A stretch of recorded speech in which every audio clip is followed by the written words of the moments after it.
Good evening. It's very nice to see you again. Tonight we stand in a warm Campanian night that is only pretending to be ordinary. You feel it first in the air, soft, sea-salted, and lazy, the kind of late summer air that makes your shoulders drop, as if the world has agreed not to hurry you. Somewhere beyond the walls, the Bay of Naples breathes in slow, dark waves. Inside the city, Pompeii settles into its familiar music.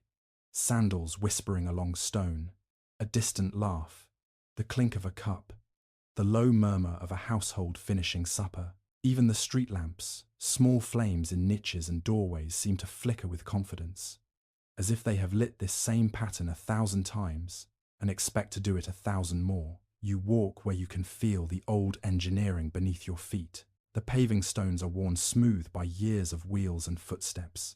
At the edges of the street, raised stepping stones sit like little islands, designed so you can cross when the road is slick with runoff or less pleasant things. There is a faint smell of bread lingering from earlier, and that other scent a Roman city never quite loses. Smoke, oil, and humanity, all woven together like a well-used cloak. Before we get into the story, please take a moment to hit like and subscribe to the channel.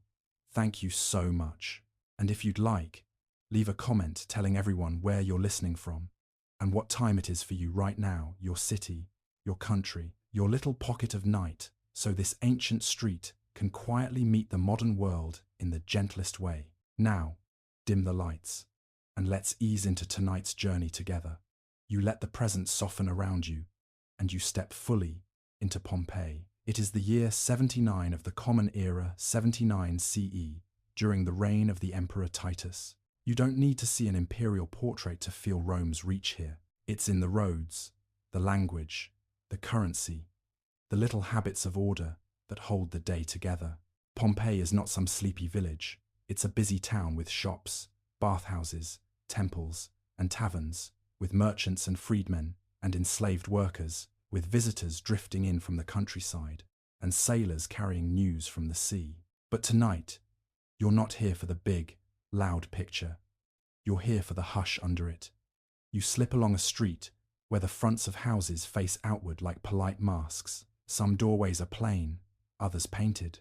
Through an open entrance, you glimpse a narrow corridor leading inward, and beyond that, a cool inner court, an atrium where a shallow basin for rainwater catches starlight. The Romans love their cleverness, and the house itself is a kind of quiet machine.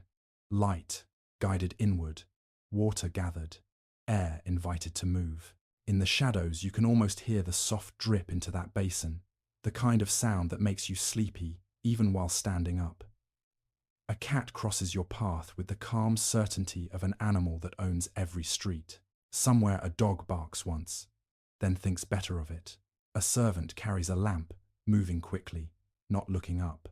A neighbor leans in a doorway and speaks to another neighbor across the street. Voices gentle, gossip measured. It's the end of a day that has been like countless other days.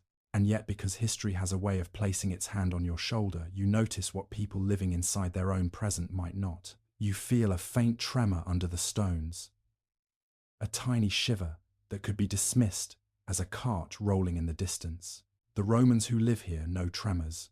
Campania is a region where the earth is expressive. 17 years earlier, in 62 CE, a major earthquake damaged Pompeii and other towns around the bay. Repairs have been ongoing for years. In some places, you can still see scaffolding, fresh plaster, a wall not quite finished, like a sentence that keeps being interrupted. This is one of the less dramatic, more grounded details that matters. People in Pompeii have lived with the idea of an unreliable earth for a long time. When you have rebuilt after a big quake, smaller shakes become part of the background. The ground clears its throat. You go on, stirring the pot. You pass a shop front where amphorae large clay jars are stacked like sleeping giants. Even without peeking at labels, you can guess what they hold. Wine, oil, fish sauce. The empire runs on such humble things. A city is not only marble statues and speeches, it's the daily movement of grain and water and salt. And Pompeii is good at daily life. Your eyes drift up, because it's hard not to. Vesuvius rises inland, a dark shape against the stars. In your time, you know the name as a warning sign, a word that tastes like ash. But in this time, it is simply part of the horizon. The mountain slopes are green, productive, vineyards grow in the volcanic soil. People farm, graze animals, gather wood. Some may have stories, local whispers, old legends about fire in the earth, but nothing in the daily scene requires panic. That is the quiet trick of disasters. They arrive wearing the clothes of normalcy right up until the moment they don't. You wander toward a broader street, where the city feels more awake. Pompeii has places that draw people, even at night. Taverns where travelers drink and talk. Bathhouses, where the day is rinsed away in warm water and steam. Small shrines at street corners, where a passerby can offer a quick prayer, a pinch of incense, a gesture that says, "Let tomorrow be kind." You can almost taste the faint mineral tang of water in the air, because Roman towns are built around water brought by aqueduct, distributed by fountains, managed by valves and stone basins. And here, too, is a subtle hinge in the story. Water systems are often among the first things people notice, changing before and during the eruption. Later, observers and scholars have wondered about wells and springs, whether some ran low, whether water tasted odd, whether that was a warning anyone recognized. The evidence is not always neat, and historians are careful here. Some details are hard to prove from archaeology alone, but it is fair to say this. In a volcanic landscape, the underground world can shift quietly before it speaks loudly. You pause at a fountain, even at night, it's a civic heartbeat. You imagine the day's hands that touched it, workers filling jars, children splashing, a tired woman rinsing fruit, a traveler drinking with gratitude. Now, in the soft darkness, the fountain sounds like a small, steady promise. In the distance, a dog barks again. Someone laughs, then hushes themselves, as if remembering the hour. A door closes. The city breathes in its sleep. And you, because you are both inside and outside time, hold two feelings at once. One is comfort. There is comfort in the texture of this place. The stone underfoot, the warmth in the air, the sense that life is arranged in human-sized patterns. Shop, home, street, fountain, temple, bath. Even with the empire looming in the background, the city's immediate reality is intimate.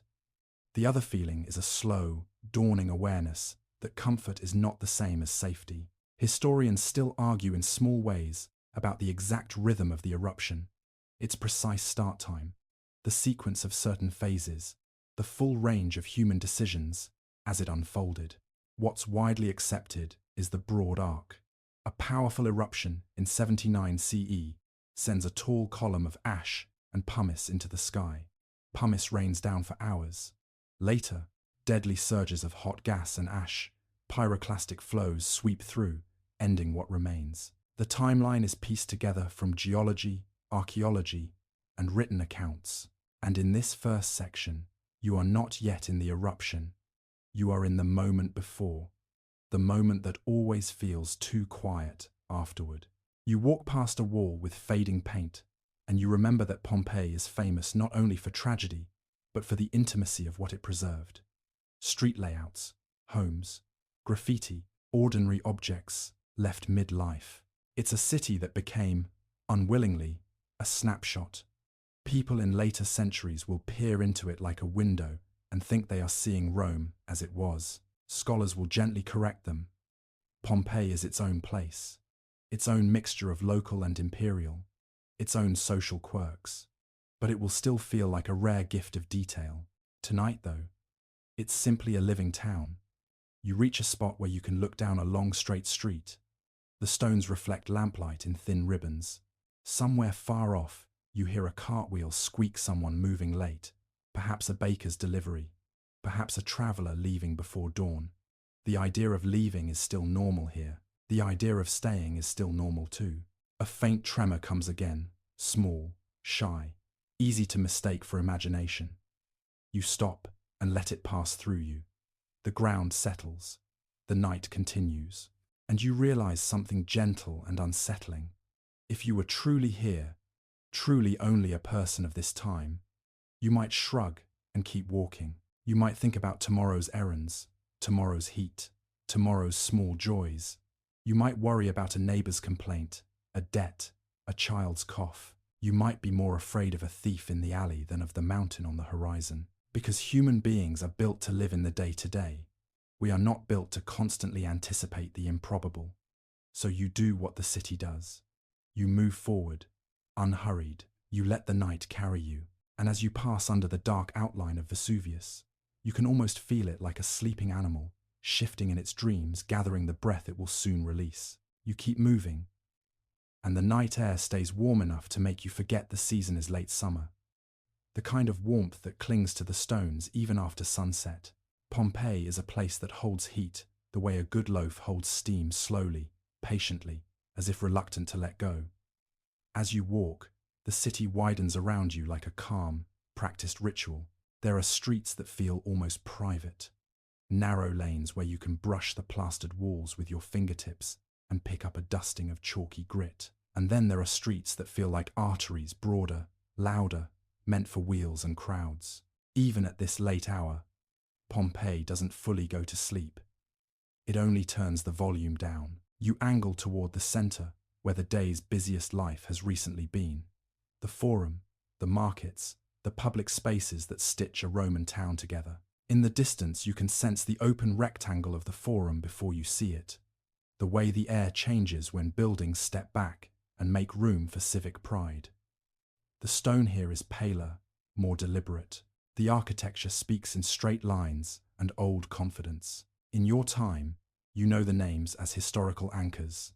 The Forum of Pompeii, the Basilica, where business and legal matters are handled, temples to Jupiter and Apollo, the Macellum, the market building, where meat and fish and produce are sold. This isn't a fantasy set. This is the ordinary machinery of a town in the Roman world: trade, religion, law, gossip, and the gentle tyranny of routine. You pass shuttered stalls and imagine how they looked earlier. Awnings casting shade, baskets piled with figs and grapes, the smell of olives and herbs and salted fish. Somewhere a stray dog noses the edge of a discarded scrap, more hopeful than successful. You step carefully, because Pompeii's streets are not smooth, and your sleepiness would love nothing more than a dramatic stumble. Even here, the city offers a tiny joke. Rome builds aqueducts, but it cannot build you an ankle-proof sidewalk. Hello, I'm delighted to assist you with our voice services.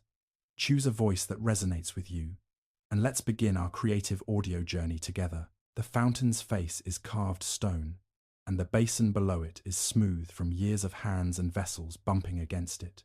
You listen to the water. It's an easy sound to love. The flow is steady, not dramatic, like someone speaking in a calm voice from the next room. In the Roman mind, water is not just thirst-quenching. It's civic. It makes a town feel civilized. It's also a form of social equalizer. Rich households may have private plumbing, but everyone recognizes the fountain as a shared hinge of life. In the dim light, you can picture the day's small scenes. An enslaved worker balancing a heavy jar on a hip, a child trying to catch the stream in their hands, a merchant rinsing grapes, a tired traveler taking a grateful sip. It's the kind of detail archaeologists and historians love, because it's so normal, and it's the kind of detail you can almost feel in your bones, even without seeing it. The weight of a water jar, the coolness against your palms, the slow drip down your wrists. You keep walking, and you sense the presence of repair work in the city walls patched, stones replaced, fresh plaster bright against older surfaces. This is one of those quietly grounded realities. Pompeii is still recovering from that major earthquake in 62 CE. Some buildings have been restored. Some are mid-repair. Some may still be damaged. The town is not a frozen postcard. It is a place under maintenance, a living organism healing its bones. And in that healing, there's an interpretive truth that historians return to. Living through repeated tremors changes how people perceive risk. If the earth has shaken before and you're still here, if you've rebuilt and reopened shops and carried on, then the next tremor becomes background noise. It's not that people are foolish, it's that the human brain is very good at normalizing what it must endure.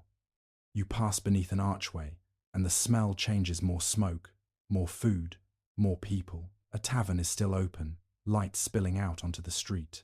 Inside, you hear the low rise and fall of voices, the clink of pottery cups, a small burst of laughter. Taverns in Roman towns are common and varied, and Pompeii is famous for them because archaeology has preserved their counters and jars and wall paintings. Not everything in the ancient world is marble and toga drama. Sometimes it's a tired worker leaning on a counter, asking for something warm. You don't linger too long, this is a bedtime walk, after all, but you let the sound wash over you. It's comforting to know that even in an ancient city, people still gather in places that smell like food and talk. From the tavern, you drift toward the baths, because Rome loves a bath the way modern people love a just one more episode. Bathing is social, daily for many, and the bath complexes are a kind of community living room. Even if the hour is late, you can still smell the faint tang of heated air and water steam trapped in stone.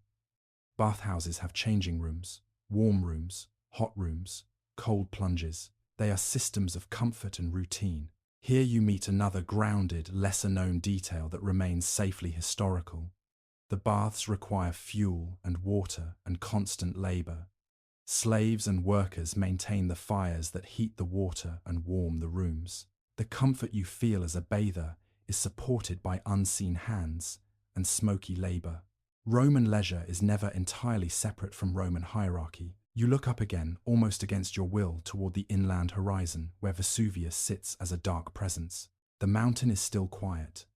The sky above it is clear enough to show a dusting of stars. It looks harmless, which is, unfortunately, one of nature's favorite disguises. The next tremor you feel is slightly more noticeable. Not enough to send anyone running, but enough to make a cup on a shelf rattle, enough to make a hanging lamp sway by a breath. A dog somewhere lets out a short bark, annoyed more than afraid. You pause, and you realize you are holding your breath. Then you exhale, and the city keeps breathing too. You continue through streets that feel familiar now. Even if you've only walked them for a little while, you learn Pompeii's rhythm quickly. There are places where the paving stones are higher, places where the road dips, places where you can see the grooves carved by years of cartwheels. These grooves are small, but they're like fingerprints, evidence of repetition. A town is made not by grand decisions alone, but by the 1,000 daily journeys of ordinary people. As you move, you pass a house with an open doorway, and you catch a glimpse of a small inner garden, maybe a peristyle courtyard with columns, maybe a few potted plants. The household is quiet. You can imagine a family sleeping behind curtains or doors, the head of household dreaming of business, a child dreaming of sweetness, someone older dreaming of the past. In Pompeii, households can include extended family, servants, enslaved people, layers of life under one roof. This is where the story starts to feel almost tender, because you see what is at stake without needing any dramatic speeches. You see the ordinary, and you know what is coming, but the city does not yet know. The night deepens, and the sounds thin out. You hear footsteps less often, voices lower, lamps go out one by one, like stars being gently pinched closed. The streets hold the day's warmth, and the stones under your feet feel steady again, steady enough to lull you into thinking that the earth has apologized for its small interruption. There is a kind of softness to this moment, a quiet that feels earned, and it makes sense, because people cannot live in constant vigilance. They must sleep, they must trust, at least enough to lie down. So you find yourself in that delicate space between knowledge and innocence. You know, as a listener in the future, that the eruption of Vesuvius is about to become one of the most famous disasters in ancient history. You know that it will bury Pompeii under ash and pumice, preserving it in a strange, tragic stillness. You know that later generations will argue about details and marvel at artifacts and build entire museum wings around the city's frozen rooms. But right now, right here in the quiet streets, you are simply walking through a living town on the edge of an ordinary night. And as the warm air brushes your face and the fountains continue their patient song, You feel how the world can look completely safe, even when it is not. You keep to the gentler streets, where the sound of your own steps can be heard without competing with the whole town. Pompeii is calmer now. The few voices you do hear come from behind walls, muffled, domestic, like the city is speaking softly to itself as it drifts towards sleep. And because you are walking with that strange double vision inside the moment, yet carrying the future, you begin to notice what warning looks like in a place that has learned to live with unease. It isn't a trumpet blast. It isn't a prophet in a doorway. It's the small, almost ignorable things. The kind of things people mention once and then forget because bread still needs baking, business still needs doing, children still need washing. A tremor passes under your feet again, just a little one, like the earth shifting its weight. You pause at a corner shrine, one of those small street corner sanctuaries where a lamp might burn, where a passerby might leave a quick offering to the household spirits. The Lares, asking for protection in the simplest possible way. The lamp's flame wavers, and you wonder if it's the tremor or just the night breeze. Either way, it flickers like an anxious eyelid. People in Pompeii have reasons to be good at denial. The earthquake of 62 CE is not ancient memory. It's within living recollection. Some adults remember the fear, the broken masonry, the weeks of repair. They remember that life continued. They remember that the world did not end. And that memory can be strangely soothing until it isn't. You walk past a building with fresh plaster along part of the wall, and older, more faded paint above it. The repair looks clean but unfinished, like someone intended to return tomorrow with the final smoothing tool. It's an ordinary sight, and it carries an interpretive weight. If you are already rebuilding from one disaster, the mind quietly rearranges itself around the idea that disaster is survivable. It becomes part of the landscape. You wander toward the edges of the town, where fields begin, and the smell of plants replaces the smell of stone. Here, the ground feels different, softer, less tightly controlled by human engineering. A dog trots along a path, nose down, and then stops abruptly, as if listening to something you cannot hear. Animals are often mentioned in stories of earthquakes and eruptions, restlessness, strange behavior, but historians and scientists are careful about such claims. Animals may respond to tremors, vibrations, or changes in scent, but the evidence for animals predicting disasters is scattered and hard to pin down. It's tempting to romanticize the idea. The safer truth is simpler. Animals notice some things humans ignore, and humans notice animals noticing.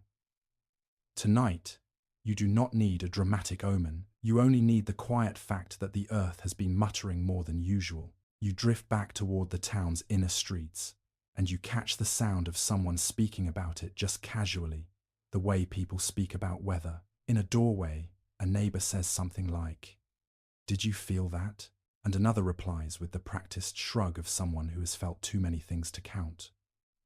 Maybe they mention that the wells have been acting odd lately, water levels changing, or tasting different. Maybe they mention that the air has felt heavier on some mornings, or that the springs near the countryside have been strange. These are the kinds of comments that could happen in a volcanic region, even without a coming eruption. And that is exactly the point.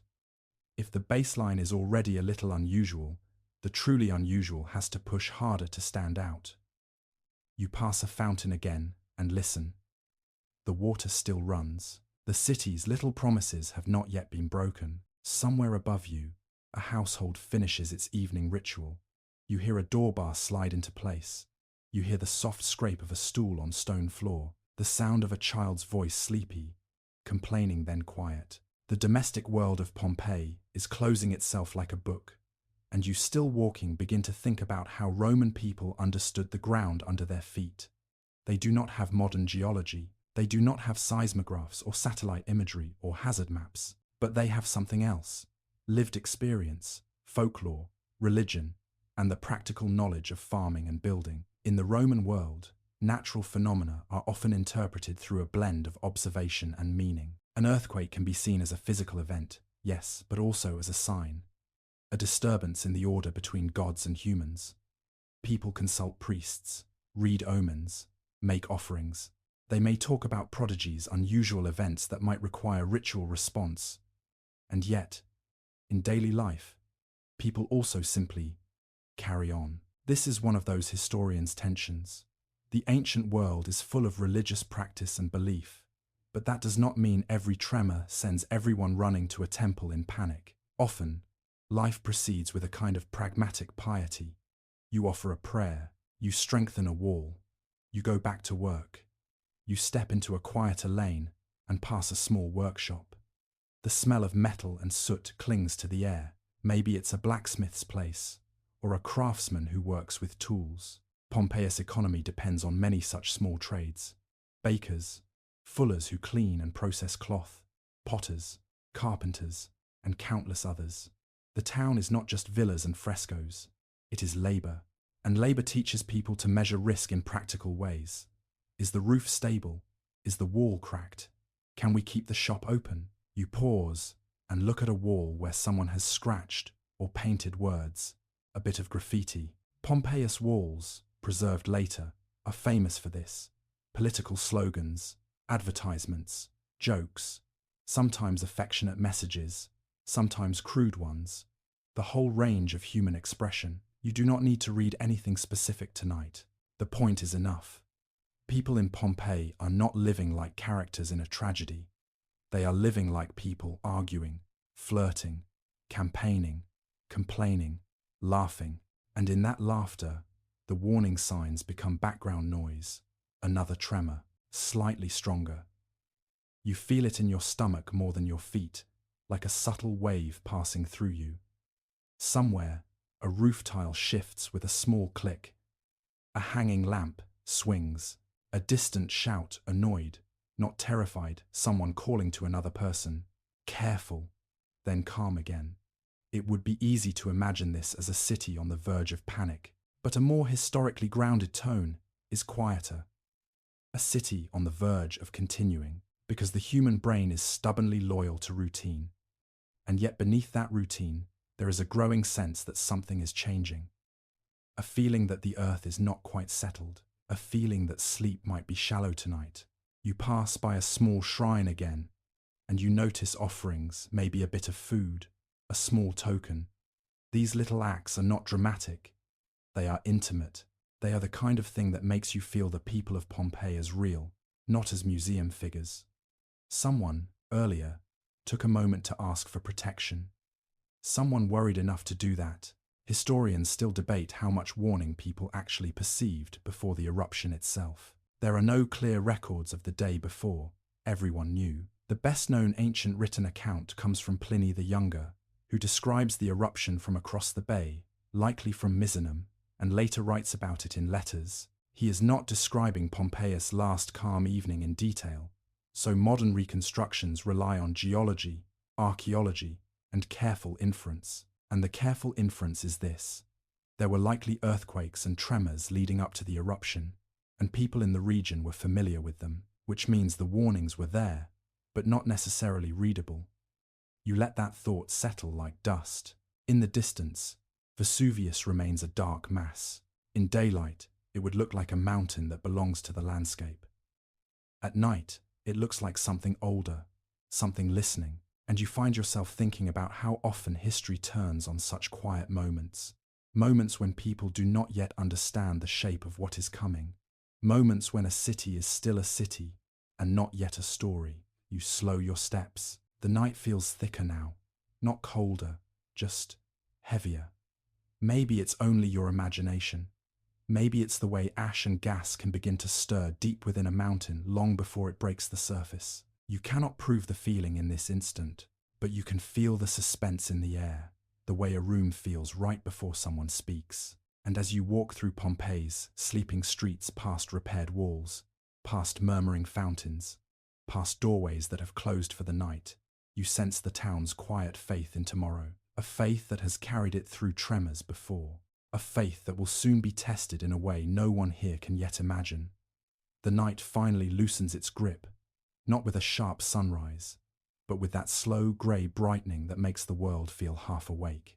Pompeii stirs the way any town stirs, quiet doors opening, a broom scraping a threshold, a distant donkey complaining about being a donkey. You move through the early hours with the same soft attention you had last night, as if you're trying not to wake the city too quickly. And yet the ground still has its private conversations. A tremor comes and goes, and people glance up from their chores, then back down again. The baker's fire still needs tending. Water still needs carrying. A stall still needs opening. Routine is a strong spell. You can almost hear it. Nothing is happening. Nothing is happening. Nothing is. Then the mountain speaks. It isn't a sound you hear first. It's something you see. At some point, likely late morning or around midday, though the exact timing is reconstructed rather than recorded minute by minute, you notice heads turning inland. A pause spreads across the street, like a ripple in a basin. Someone lifts a hand to shade their eyes. Someone else points. Not in excitement, but in that uncertain way people point at something that doesn't belong in the sky. You follow their gesture. Above Vesuvius, a column rises so suddenly and so decisively that your mind struggles to name it. It's not a cloud in the ordinary sense. It is a towering pillar of ash and gas, thrust upward with violent force, climbing into the bright air as if the mountain has decided to build a dark monument to itself. Across the bay, in another town, a Roman named Pliny the Younger will later describe what he saw from a distance.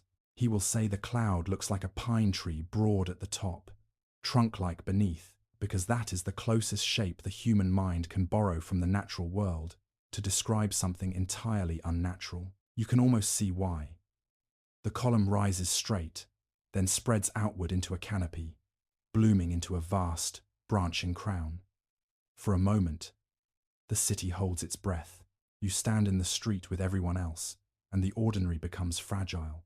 The usual sounds, vendors calling, wheels rolling, water pouring, fade, as if muffled by the sheer disbelief of what you're watching. No one has a manual for this. Even now, historians and scientists work carefully to describe what is happening.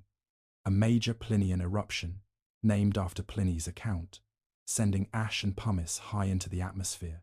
The column is not only tall, it is active. It churns. It pulses. It changes shape with the wind. It looks alive. And because you are here in the scene, you feel how quickly the human mind moves from wonder to calculation. How far is it? How big is it? Is it coming this way? Is this a sign? Is this the end? People begin to speak at once. Some prayers are whispered, quick and automatic. Some words are practical. Get inside. Go to the forum. Find your family. A few voices do what voices always do in a crisis. They pretend it isn't a crisis. Someone makes a sharp, nervous joke. Someone laughs too loudly. Someone says, "It will pass." You can sense the town dividing into types of reactions, even if no one has the language for it. Those who freeze, those who move, those who wait for authority, those who become their own authority, and then the sky begins to change. At first, it's subtle fine grit in the air, like a distant fire sending soot on the wind. You blink more often. You rub your fingers together and feel a powder you didn't have a moment ago. The light seems slightly filtered, as if the sun has stepped behind a thin veil. Then the first pumice stones begin to fall. They are not like rain. Rain is soft, forgiving. This is a dry, tapping sound, like handfuls of pebbles tossed onto roofs and courtyard tiles. The stones are light enough to bounce, but numerous enough to sound like 1,000 impatient fingertips. People flinch and look up, and you see that the air now carries not just powder but small, pale bits, pumice, volcanic glass full of bubbles, light enough to float, dangerous enough to accumulate. You instinctively pull your cloak up, not because it can stop a rock, but because the gesture makes you feel less exposed. Around you, others do the same. Some wrap cloth over their noses and mouths, an ancient version of the very modern realization that breathing is suddenly not simple. The streets grow busy in a new way. Not market busy, decision busy. You see doors opening and closing. You see families calling names into courtyards. You see a man stepping outside with a helmet in his hands, as if an old soldier's instinct has woken up. Protect the head, protect the breath, protect the heart. You see a woman gathering a child close. tugging them into the shelter of a doorway. You see someone dragging a small chest too heavy, too slow, then abandoning it with a look of anger at themselves. This is where the city's design, so clever in ordinary life, becomes a complicated maze. Pompeii's streets and stepping stones and narrow lanes were made for commerce and convenience, not for a mass movement of frightened people under a falling sky. And the fall intensifies. The tapping becomes a drumming. Roofs begin to collect pumice in pale heaps. Courtyards fill. The small stones roll into doorways and corners, gathering like unwanted snow. The air thickens, and the light dims further, not yet night, but a kind of sickly afternoon that makes you lose your sense of time. A new sound joins the city, the constant, distant roar from the direction of the mountain, not always heard clearly through the streets, but felt in the bones. It is the sound of pressure releasing, of the earth emptying itself upward. You look again toward Vesuvius. The column is still rising, still blooming. Ash spreads across the sky like ink dropped into water. The top of the cloud is enormous now, a dark ceiling forming where the day used to be. And here, in the middle of all this, you remember something historians still debate, not about the eruption itself, but about the date on the calendar when it happens. For centuries, many people repeated a traditional date, August 24, 79 CE, based on later manuscript traditions of Pliny's letters. But modern scholarship has raised doubts. Some evidence, like seasonal food remains and other archaeological clues, has suggested a later date in the autumn, perhaps October, even later in the year. The exact day matters less than the sensation of season. Whether the air is high summer, hot, or beginning to cool, whether harvest is near, whether people have stored certain foods. Scholars continue to weigh these details carefully, because the past is sometimes preserved in fragments, and fragments can point in more than one direction. What does not change, no matter the exact date, is this: the eruption begins while life is underway, which means the city's first response happens in the middle of life, not at its edges. You see people trying to decide what safe means. Some run indoors, thinking stone walls will protect them. Others run outward, thinking distance will. Some stand frozen in the street, staring upward, because the human mind needs a moment to accept that the sky is, quite literally, falling in pieces. You move with the crowd, but gently, not sprinting, not shoving, because the danger is not only the mountain, but the panic. You find yourself drawn toward wider spaces where you can breathe, toward routes that feel less trapped. You notice how quickly ash finds your eyelashes, how quickly the grit turns your mouth dry, how every breath becomes a small, deliberate act. And as the pumice keeps falling, you feel the city's mood shift from disbelief to urgency, like a slow door swinging shut. Pompeii is still standing, still alive, still full of movement and voices. But the day has been irreversibly altered. The mountain has broken its silence, and the sky has become a changing ceiling of ash. And somewhere inside you, very quietly, a new thought settles in, heavy and calm as a stone in your palm. Now the choices begin. The first stones were surprising. Now they become constant. You stand beneath a sky that has turned from spectacle into machinery, ash and pumice, pouring down in an endless, dry cascade.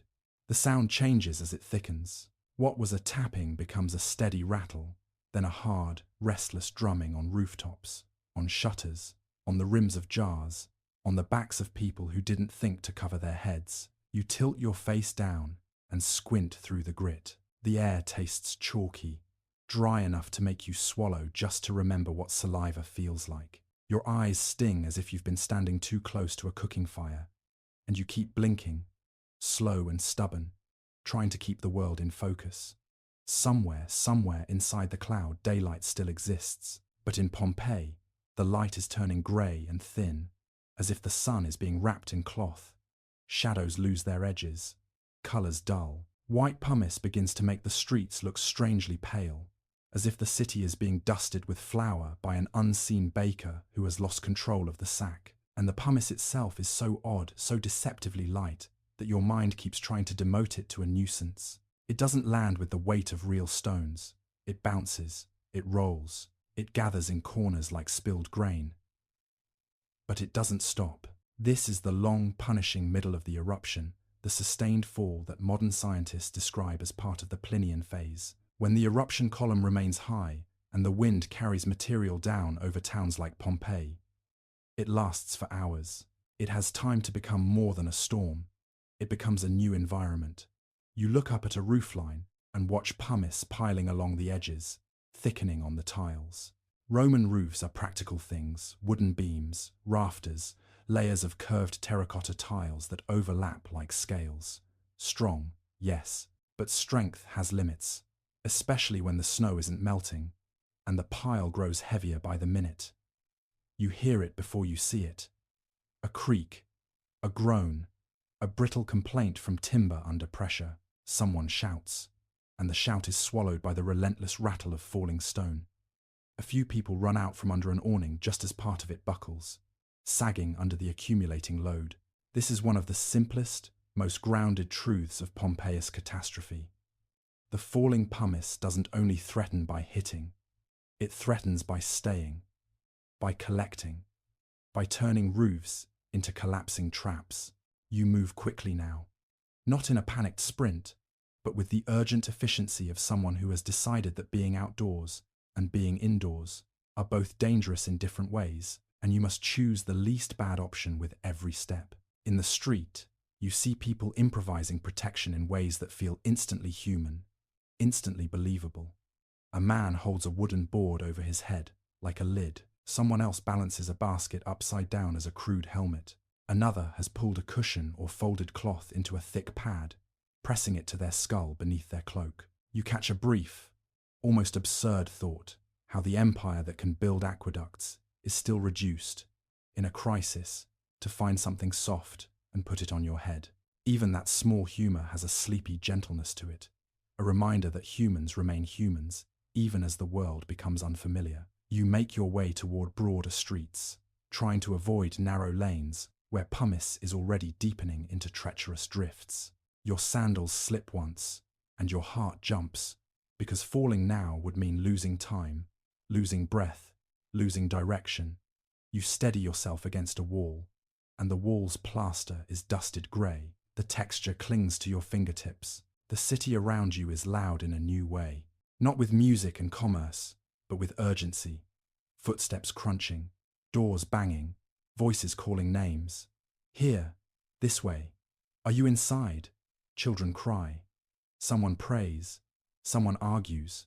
A donkey brays in pure offended confusion, because no creature signed up for ash storms. You find yourself drawn toward a familiar landmark, because landmarks are comfort when the world turns strange. The Forum, perhaps. A basilica with a broad interior. A temple portico offering shelter if the roof holds. The open spaces are filling with people who are thinking the same thing. Stone is safer than sky. But even in these spaces, pumice finds you. It blows in through arches and doorways. It sifts like powder into hair and fabric and food. It begins to gather in drifts against walls, piling up in a way that makes every threshold feel higher. You step into a covered area under a colonnade. Perhaps, and for a moment, the relief is almost physical. Less direct impact, a little less noise. Your shoulders loosen a fraction. Then you look at the roof above you and realize this shelter is only as good as the beams that hold it. Some people move deeper inside buildings, into atriums and peristyle courtyards that feel protected by surrounding rooms. But even those spaces have openings to the sky. Roman houses often have an atrium open above, a practical design for light and ventilation, a beautiful feature on an ordinary day. Now it becomes a funnel. You see pumice dropping straight into a courtyard that was meant to catch rainwater. The basin that once held clear, collected water now fills with grey slurry and light stone. A household that used to hear the gentle drip of rain now hears a constant patter of volcanic debris. Beauty has turned into hazard without changing its shape. You sense people making decisions in quick, uneven waves. Some decide to stay, maybe because they think the worst is over, maybe because they cannot imagine abandoning home, maybe because an elder cannot travel, maybe because valuables feel like survival. Others decide to leave immediately, pushing toward the city gates, hoping to outrun a storm that doesn't look like any storm they've known. Historians still debate the precise timing of those decisions: who fled early, who waited, and how much the shifting wind influenced their chances. The archaeological record shows both. People found in buildings, people found in streets, people carrying items that suggest hurried departure. But it cannot always tell us the exact moment a person's mind changed from "we can endure this" to "we must go." You feel that change happening in real time around you, like a tide turning. A group near you tries to move together, family or neighbors, keeping hands on shoulders so no one is lost in the grey. Someone calls out a meeting place, a familiar corner, a shrine, a doorway. It's the sort of thing people do instinctively in crowds. Create a simple plan, so the mind can rest for half a second. You hear a sharp crack in the distance, wood or tile giving way, and a hush follows it. Not complete silence, but that brief moment when everyone's thoughts align.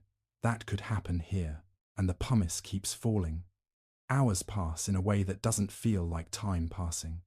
The sky remains heavy and low, an ash ceiling that makes you feel as if you're living under a lid.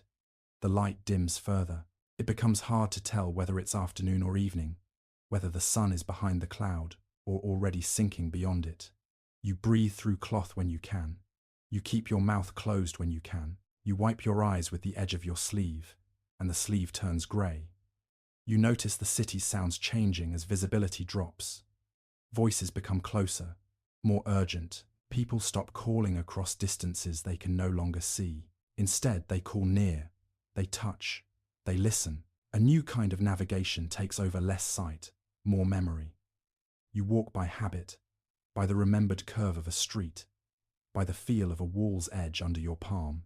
And through it all, you hold on to one steady anchor. This is Pompeii, during the eruption of Vesuvius in 79 CE.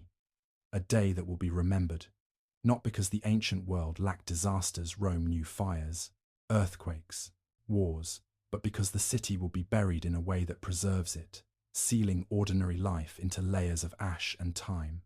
Right now, though, preservation is not the word. Right now, it is simply survival. You sense the strain in the buildings. You sense the strain in the people. You sense the way the mind tries to keep the panic at bay by focusing on small tasks. Adjust the cloth, lift the board, guide the child, step carefully, breathe slowly. And with every passing minute, as pumice piles deeper and roofs grow heavier, the city becomes less a place you live in and more a place you are trying to escape from, without yet knowing which direction is truly safe. The hail of stone continues, and you understand, with a quiet clarity that settles into your bones, that this is not a momentary outburst. It is a long, relentless fall, and it is still only the beginning. The pumice doesn't just fall, it accumulates. The way worry accumulates when you don't sleep soft at first, then suddenly heavy, and everywhere. You find yourself in a doorway, half sheltered, half exposed, watching the street become shallower in meaning and deeper in debris. The stones gather along the curb, in the grooves of cart tracks, around the bases of columns, as if Pompeii is being slowly packed away for storage. Your feet sink slightly when you step, and the sound is strange, crunchy, airy, like walking through a pantry that has spilled. Inside the building behind you, house, shop, workshop, it almost doesn't matter. The air is dim and dusty. Ash has begun to drift in through every crack and opening, and what was once a clean interior now has a thin, grey film on ledges and tables. The city's usual smells, bread, oil, smoke, are being replaced by the dry scent of pulverized stone. And now, as the sky keeps insisting, you face a decision that is so human, it almost makes you laugh softly. Even here, what do you take with you? In an ordinary life, you can answer that question slowly. You can pack carefully. You can make lists. You can double back for the thing you forgot. But Pompeii is not offering you time. Pompeii is offering you a narrow hallway of choices, and the hallway is filling up. You look at objects the way people always do in a crisis. Suddenly, everything has a new price. A small pouch of coins heavy for its size, comforting in the palm, feels like food in the future, a night's shelter, a purchase of safety in another town. Coins are not just money, they are mobility. You can almost hear their clink even before you pick them up. That bright, practical sound that says, I can still do something in the world. Jewelry catches the dim light gold. Beads, maybe a ring, small wealth that can be carried without slowing you much. But it also carries another weight. Sentiment. People don't just wear jewelry because it's valuable. They wear it because it means something: status, family, identity. To leave it behind feels like leaving behind the version of yourself who belonged here. And then there are the things that are not obviously valuable, but feel necessary in a way your chest understands. A cloak, because ash and stones make the air scratchy, and you want fabric between your skin and the world. Sturdy sandals, because the street has become a grinding surface. A water vessel if you can find one that's not already dirty with ash because your mouth is dry and your throat is beginning to complain. A key. It's such a small thing, and it's one of the most telling.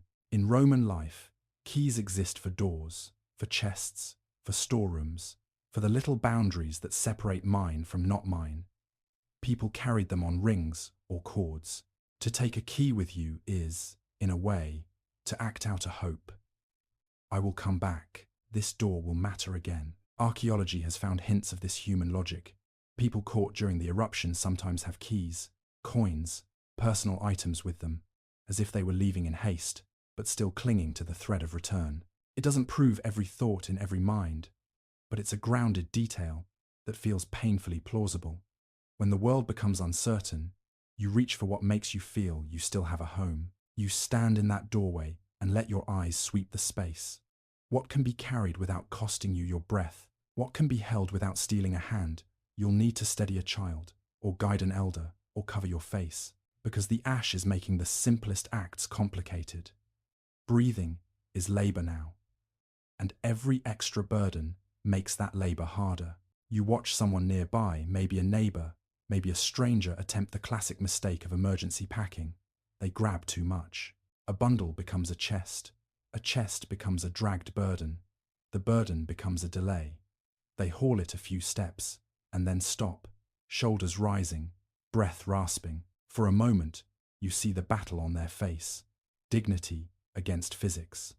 Then the decision arrives, quick and sharp. The hands release, the chest stays.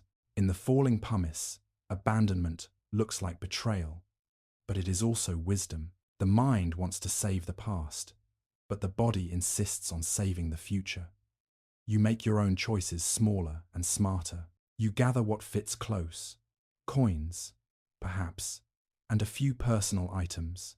Nothing that swings or clatters or catches on doorways.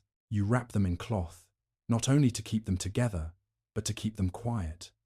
Sound is suddenly important.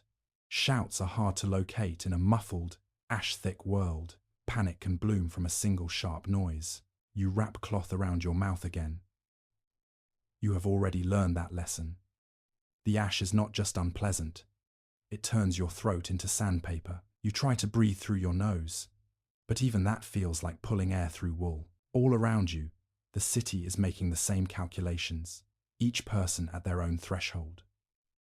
Some are deciding to stay put. You can feel the logic. Stone walls, familiar shelter, the belief that a storm will pass. The Romans have seen storms. They have seen earthquakes. They have seen roofs repaired and streets swept. But this storm is stacking itself on rooftops with patient cruelty. You hear another distant crack roof tile shifting, wood groaning, and you don't wait to see where it happens. You step back into the street, and the pumice is deeper now, forcing a slower, higher step. Your calves begin to ache from lifting your feet through the drift. People move in clumps, because solitude feels dangerous. A man carries a toddler on his shoulders, hands gripping small ankles. Someone else supports an older person by the elbow, guiding them with firm gentleness. You see a woman holding a cloth bundle tight to her chest, not just valuables, perhaps, but a loaf of bread, maybe, or a small jar, or something precious and ordinary. This is another small, grounded detail of Roman life that matters in the moment. Many households store food in jars and baskets, grain, dried fruits, oil because preservation is survival. In a crisis, grabbing food is not greed, it's foresight. The problem is that food is bulky and the streets are becoming hard to cross, so people compromise. A little, not a lot. Enough to feel prepared, not enough to be trapped. You find yourself thinking, with a strange calmness, about what disasters do to the idea of ownership. In 1 hour, the boundary between my home and the world has thinned. Ash is impartial. It settles on rich and poor alike. It creeps into courtyards and temples and workshops, turning private spaces into shared vulnerability.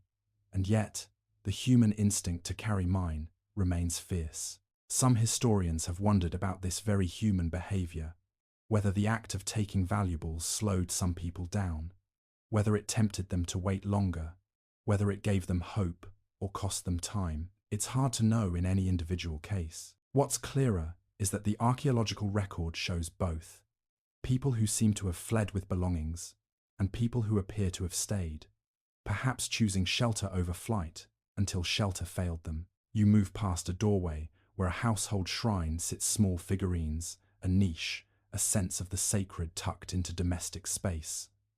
The shrine is dusted now. For a moment you imagine someone hesitating there, fingers hovering, considering whether to take a cherished object, whether to offer one last prayer, and you realize, sometimes what you carry isn't physical at all.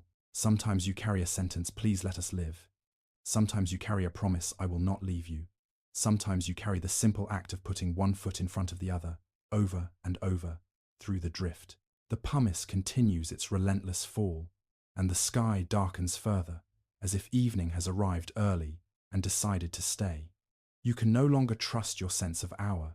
You can only trust the direction your body wants to go, toward openness, toward movement, away from roofs that might collapse under the weight of this pale hail. You tighten your grip on what you've chosen, small, close, quiet, and you let the rest go, not with drama, but with the gentle practicality of someone who understands, even in fear, that survival is often the art of traveling light.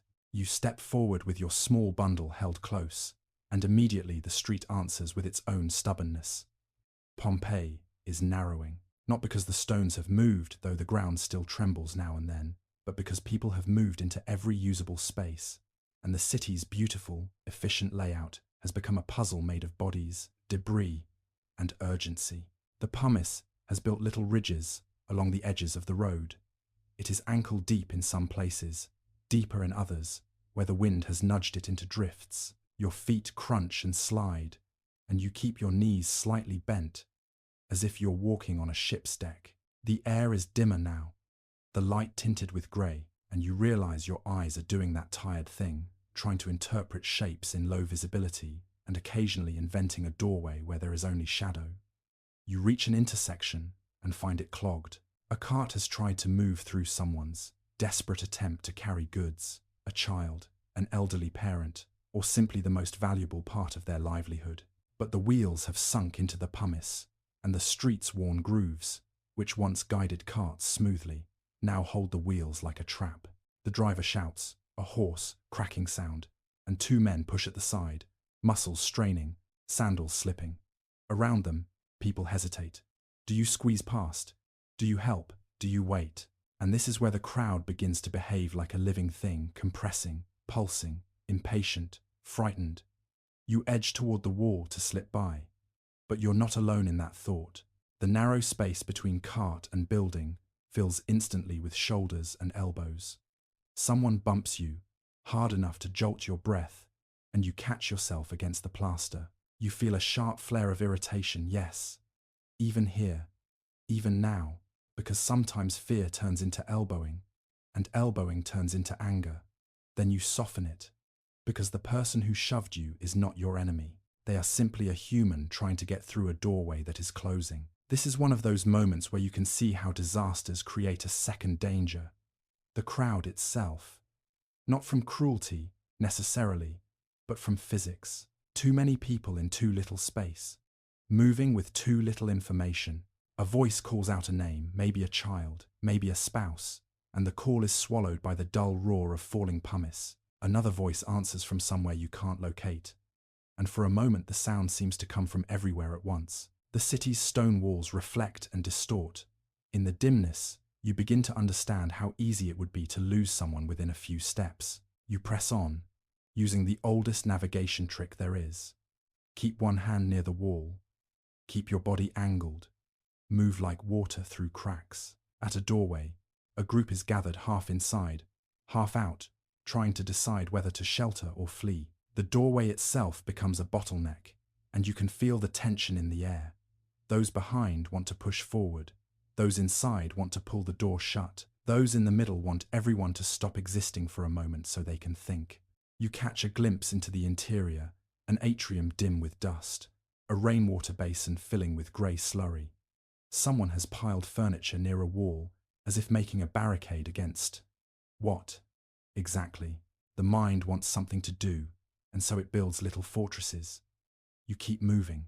The deeper you go into the crowd, the more Pompeii feels like a series of narrowed throats, doorways, corners, arches, stairways, places where movement must slow because two streams of people are trying to become one.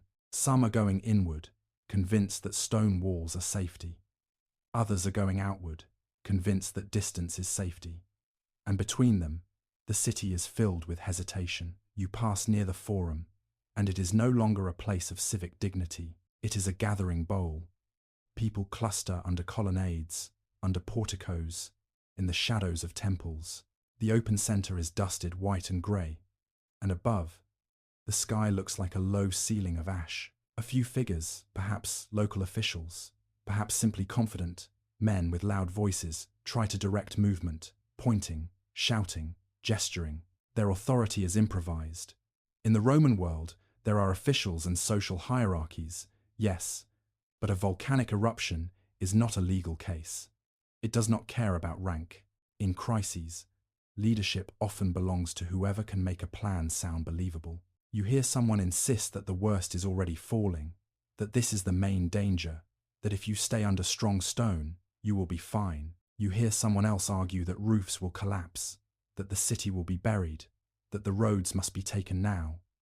You can't verify either voice in the moment. You only know that every minute adds more weight to the buildings. Historians still wrestle with the decision landscape of Pompeii, how people interpreted what was happening, what options felt plausible, and how long it took for the situation to become obviously lethal. With modern knowledge, it's easy to say, leave immediately. But ancient people did not have modern hazard science, and they were already living in a world where danger was part of life. Disease, fire, collapse, crime, war. Stay with what you know is not foolishness. It is a common human survival strategy until the known becomes the trap. You drift toward a narrower street again and find it clogged for a different reason. A door has been opened outward, and people are spilling out with bundles, chests, sacks, even furniture. Someone is trying to carry a small statue, maybe a household god figure, maybe something decorative, maybe simply something they cannot bear to leave. Another person has a cage with a bird inside, covered in cloth. You can hear the frantic flutter. The whole scene is both heartbreaking and oddly mundane. Even as the world turns strange, people still try to bring their lives with them. The street tightens with all these objects. A crate catches on a stone curb. A person stumbles and drops a bundle. Pumice rolls over it like pale marbles. They try to grab it, hands shaking, and another person nearly trips over them. A few shout. Someone snaps, "Move!" and the word is sharp enough to cut through the haze. You feel your own heart beating faster now. Not a gallop, but a quickened rhythm. Your breathing is still controlled, slow, deliberate, because you've learned that panic steals oxygen and ash steals comfort, and you can't afford to waste breath on fear. You spot a way through a narrow gap between a wall and a pile of amphorae set near a shopfront. The amphorae are upright, dusted in ash, looking like silent spectators. You slide sideways, shoulders brushing plaster, and for a moment you feel the texture of the town against your skin. Grit, stone, warmth, dust. Then you're past, and you emerge into another street where people are moving toward the gates. This is where Pompeii's geography becomes more than a map. The city has multiple exits, roads leading to neighboring towns Nola inland, Stabiae, and Herculaneum along the bay. But the best road in the world is only useful if you can reach it. In a crowd, every corner is a negotiation. Every crossing is a test of patience and luck. You move with a small cluster of others, now not formally together, but together enough that you're not alone. You catch the eye of a stranger, and there is a brief, silent agreement in that glance. We will not shove each other. We will not make this worse. A tremor shakes the street. Not huge, but enough to dislodge a few roof tiles. One skitters down, clattering on stone, and people flinch as if struck by a whip. Someone screams short, startled, then clamps their mouth shut, embarrassed by the sound. The crowd surges, and in that surge, you understand the danger of doorways and crossroads. They are places where panic concentrates. The bottleneck is not just physical, it's psychological. The more trapped you feel, the more you push. You steady yourself, keep your steps wide, keep your bundle close. You breathe through cloth. You let the crowd's urgency move you without letting it control you. Because you sense it now, with a quiet certainty, the city is becoming harder to navigate with each passing moment. The pumice is deepening. Visibility is shrinking. People are growing exhausted. And Pompeii, once so familiar in its markets and fountains and warm stone, is now a maze of narrowing choices, where the simplest act, walking forward, feels like threading a needle in the dark. You keep close to the wall as the crowd pulses around you, and the air grows heavier with each breath. The sky has dimmed into a bruised twilight, even though you know somewhere, behind the ash day, is still trying to be day. The light no longer falls in clean beams. It spreads like watered milk, thin and uncertain. Shadows are everywhere and nowhere, and you begin to feel that strange dizziness that comes when your eyes are working too hard and your lungs are working too little. Ash is not friendly dust. It's fine, gritty, eager to cling. It settles on your eyebrows and lashes, turns sweat into paste at your temples, creeps into the folds of your cloak. Every time you open your mouth to speak, you taste stone. You understand, now, why so many people cover their faces, not just for comfort, but for control. When breathing becomes difficult, the mind tries to panic. And when the mind panics, breathing becomes more difficult. It's a small loop with sharp teeth. So you breathe deliberately, slow and shallow when you must. In through cloth, out through cloth. You focus on the rhythm as if it's a prayer, because in a moment like this, a prayer and a breathing technique are basically cousins. You move toward the wider routes that lead out of the city, but you also keep glancing seaward, because Pompeii is not far from the Bay of Naples. The sea is a presence you can often smell, even within town: salt, algae, the faint metallic tang of boats and wet rope. And now, in the dimness, the idea of the sea becomes a kind of magnet in people's minds. Water means escape. It means boats. It means leaving the ash behind. It means a horizon. You hear it in snippets around you, people talking about the harbour, about finding a vessel, about heading to the shore where the air might be clearer. The thought is plausible enough to become contagious. And then you reach a place where you can see, through the murk, the direction of the bay. It doesn't look like a postcard. The shoreline is crowded, not with tourists and fishermen, but with human uncertainty. People gather in anxious knots, faces turned to the water and then back toward the land, as if trying to choose between two dangers. The falling pumice doesn't stop just because you can see waves. It patters into the shallows, hissing faintly where hot fragments meet water, and it piles on the decks of any boats that are still close enough to use. The sea itself is restless. Winds shift. The eruption column is changing the atmosphere. Ash and pumice are not only falling, they are being carried. A sudden gust sends a thicker wave of grit through the crowd, and people turn their backs, coughing, pulling cloth tighter across their mouths. You realize the sea is not simply open space. It is another system with its own moods, waves, wind, currents, visibility. A boat in the wrong wind becomes a prison. And yet, you can see why people hope. You glimpse silhouettes of boats, small craft, perhaps fishing boats, maybe larger vessels anchored a bit farther out. You see men shouting toward the water, gesturing, negotiating. You see a figure with a rope around their shoulder, trying to pull a boat closer to shore. The rope slips, hands tighten, bodies lean. Everyone is working against time and physics. Here, your mind reaches for one of the most recognizable historical anchors, Pliny the Elder. Across the bay, at Misenum, Pliny the Elder, an admiral of the Roman fleet, a scholar, a man with both authority and curiosity, will set out by ship during this eruption, partly to observe the phenomenon and partly to help people. His nephew, Pliny the Younger, will later describe it in letters. Those letters are one of the most important surviving written accounts of the eruption, and they have shaped how the world imagines this day. You are not seeing Pliny here in Pompeii.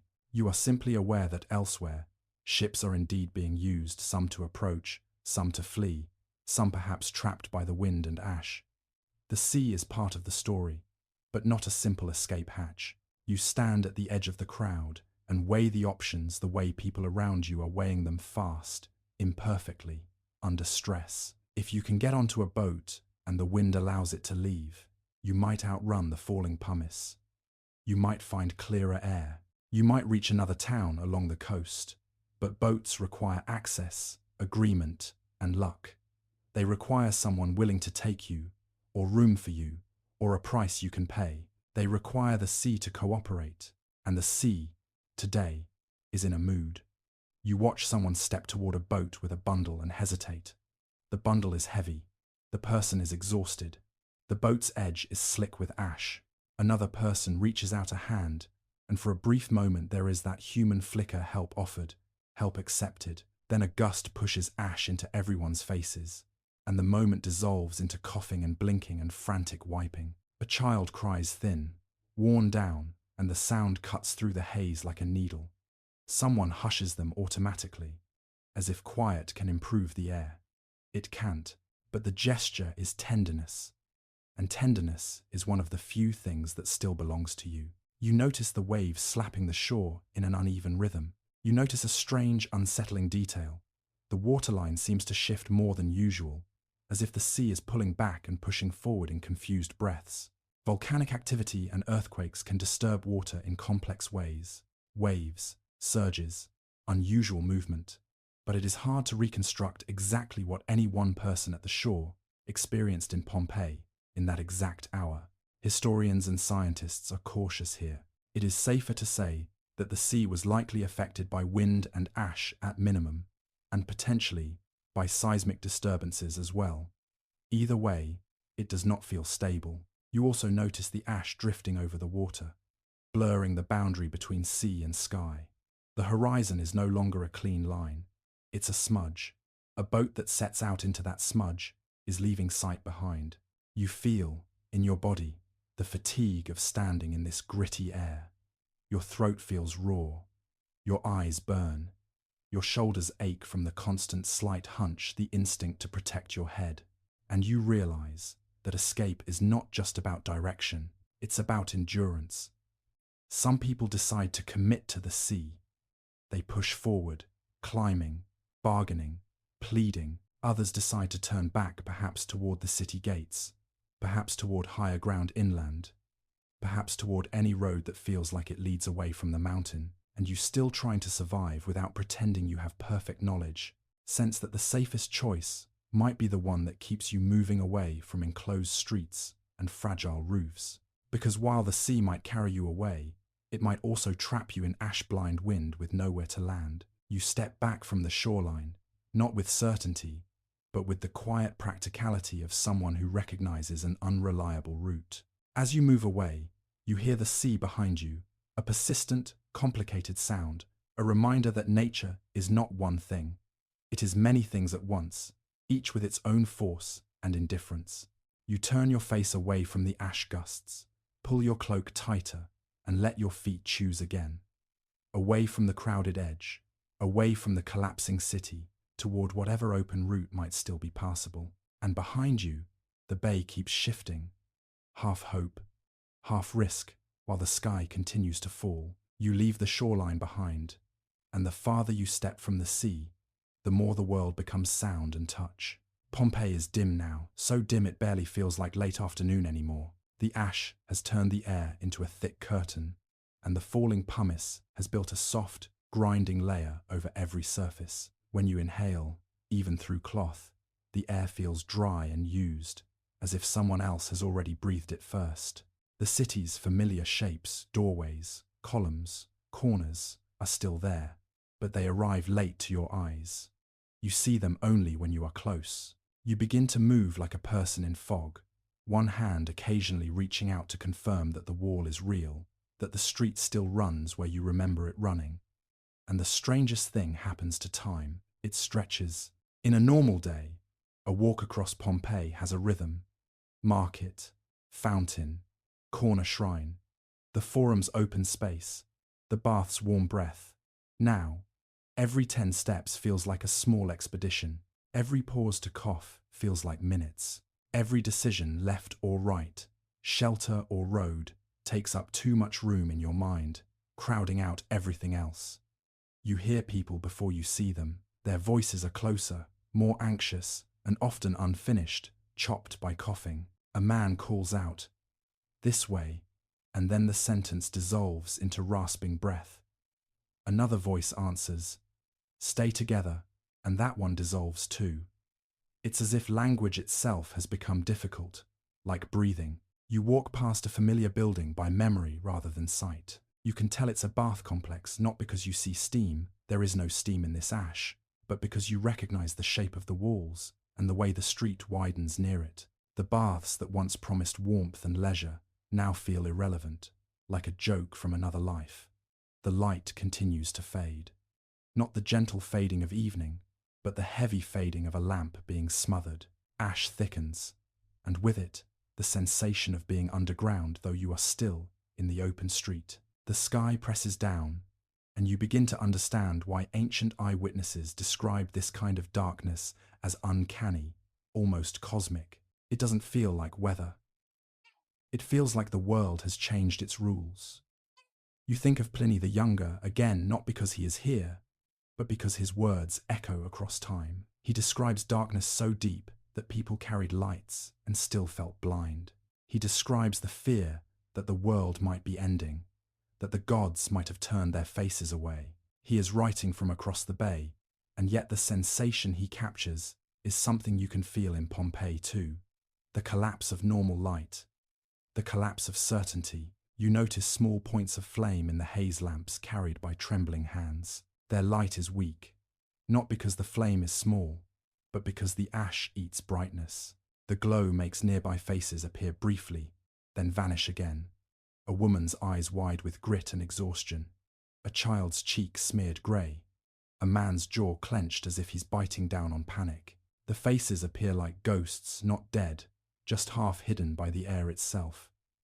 A gust comes, stronger than before, and it drives ash sideways like a sandstorm. You turn your back to it, press your forearm to your mouth, and wait.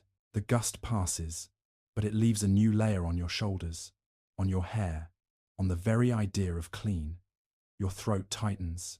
You cough a rough, involuntary bark, and it hurts. You can taste something bitter and metallic beneath the dust. You swallow and feel the scratch. And now the city begins to feel less like a place and more like a test.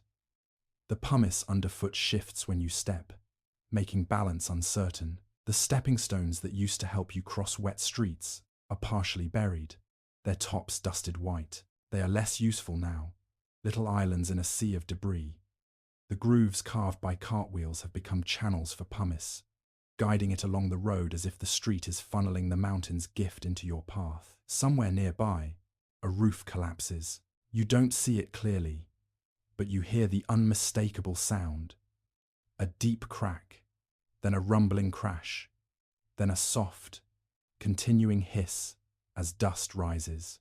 People scream, and the scream is quickly muffled by coughing. The crowd surges away from the sound, and you move with it instinctively, because you have no desire to discover whether the building's walls are following the roof. This is the moment when shelter becomes ambiguous.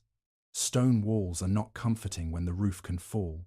Being indoors is not comforting when doorways can be blocked by pumice. Being outdoors is not comforting when the sky is throwing stones. You are living between dangers, choosing the least immediate one with every step. And as the darkness deepens, you feel a peculiar psychological shift, one historians sometimes point to when discussing disaster accounts. The loss of visual information intensifies fear. In darkness, people imagine worse than what they can see. In darkness, rumors grow legs. In darkness, one person's panic becomes contagious. You hear it around you. Someone insists the sea has vanished. Someone claims the mountain has split. Someone says fire is coming down the slopes. You cannot confirm any of it. You only know that ash is falling, pumice is deep, and the air is hard to breathe. A lamp passes near you, carried by a stranger. In its brief glow, you see their hands, grey, trembling, holding the lamp like a fragile promise. The flame wavers, starved for clean air, and then steadies. You feel a sudden, irrational gratitude for that tiny light, because it reminds you that even now, humans are still making brightness. You follow the light for a few steps, not because the stranger has invited you, but because moving toward light is a quiet instinct. The stranger is walking with others, maybe family, maybe neighbors. They keep close, shoulders touching, hands occasionally reaching to confirm presence. Their movement is slow and steady, a kind of determined procession. You fall into that pace, and it calms you, not completely, but enough. Together, you navigate a street that you can no longer read with ease. You count intersections by memory. 1, 2, then the wider crossing near the shrine, then the bend that leads toward the gate. Your mind becomes a map, and you are grateful for every time you walked these streets in calmer moments, because those calm walks have become your survival tool. Then the ground trembles again, stronger this time, and you feel it in your teeth. A few people cry out. A lamp almost drops. The tremor passes, but it leaves behind a fresh rain of roof dust and the sound of more distant collapses, like the city is coming apart in the dark. Night has fully arrived, or something like it.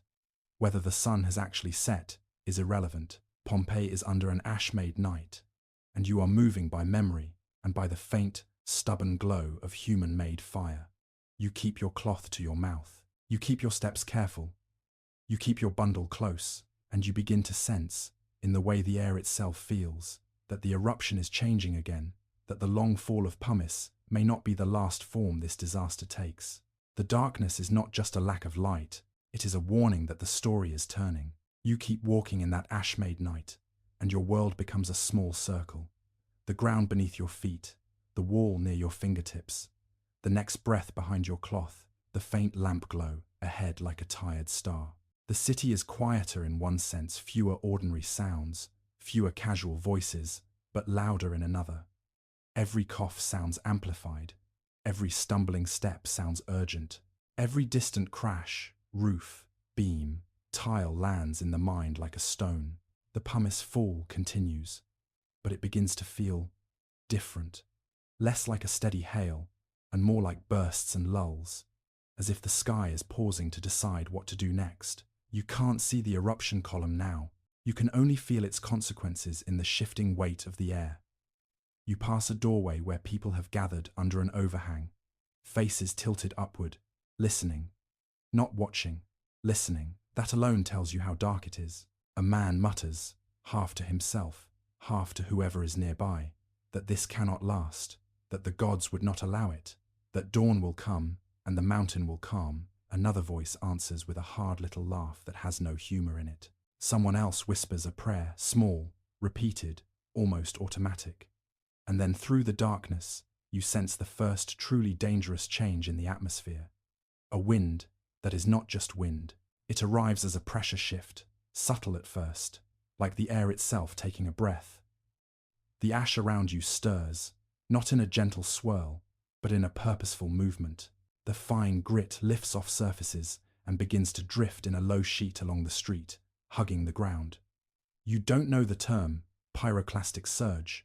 No one here does, but your body recognizes something new. This is not only falling debris, this is something moving horizontally, something that behaves less like weather and more like a living wave. You hear a distant roar, not the steady, far-off roar you've endured for hours, but a deeper sound, like an enormous exhale. People around you freeze, and in that brief freeze, you can almost feel their minds trying to decide whether to run or pray, or do both at once. You move, instinctively, not toward a building, not toward a narrow lane, toward openness, toward whatever space might allow you to breathe and not be pinned under collapsing roofs. The streets are treacherous now. Pumice is deeper, and stepping through it feels like stepping through a shifting floor. Your calves burn, your lungs ache. You are so tired that even fear feels heavy, like carrying another person. But you keep moving, because the air has changed, and change is rarely kind. You think briefly of the stories modern scholars and scientists tell about this eruption's phases. The earlier hours are dominated by the high eruption column and pumice fall. Later, as the column becomes unstable, it can collapse, sending hot, fast-moving currents of gas and ash down the slopes, pyroclastic flows and surges. These are among the deadliest hazards. They can move with terrifying speed. They are not something you can outrun easily, especially in darkness, especially in debris. This is the part where you feel the shape of history pressing close. Pompeii's fate, in the end, is sealed by those later surges. And yet, in this moment, you do not experience it as a phase. You experience it as air turning hostile. The people around you begin to move too. The crowd that had been shuffling, cautious and slow, suddenly becomes a river looking for a new channel. You hear a child crying, and then the voice of an adult, low, fierce, saying, "Hold on, hold on." You hear someone shout, "To the gate," as if the gate is a magical word. In the darkness, panic is contagious, but so is determination. You keep your head down and your hands up, one hand shielding your face, the other holding your bundle close. You feel ash swirling around your ankles. It is warmer than before, perhaps from friction, perhaps from the changing air currents, perhaps simply from your own overheated body. You cannot be sure, but the sensation is enough to make your skin prickle. You pass by a structure, maybe a wall, maybe the side of a temple, and the sound of the wind changes as it hits it. The air whines in the gap, a strange, high note that makes you think of a giant flute being played by the mountain. Then there is another deep roar, closer this time, and the ground trembles faintly beneath it. People cry out. Some drop to their knees, thinking this is divine punishment or the end of everything. Others pull them up, not with gentleness, but with urgency. "Move," someone says. "Move." You move. The darkness makes it impossible to judge distance. The roar could be near or far. The mind, deprived of sight, fills in the blank with dread. You focus on the simplest possible goal. Reach the edge of the city. Get beyond the tight streets. Find higher ground. Find open air, if such a thing still exists. As you push onward, you notice something else. The ashfall is becoming finer, more suffocating. Pumice still clatters now and then, but there is more powder in the air, more of the stuff that turns breathing into scraping. Your cloth is damp with your breath and flecked with grit. You imagine what it looks like, a grey mask on your face, like the city is painting everyone into the same frightened statue. Here, you sense the difference between Pompeii and other towns in the region. Herculaneum, closer to the volcano, is believed to have faced lethal surges earlier, with little time to react. Pompeii, slightly farther, endures longer pumice fall before the final surges arrive. This difference matters in the archaeology and in how scholars reconstruct what people experienced. But it also matters emotionally.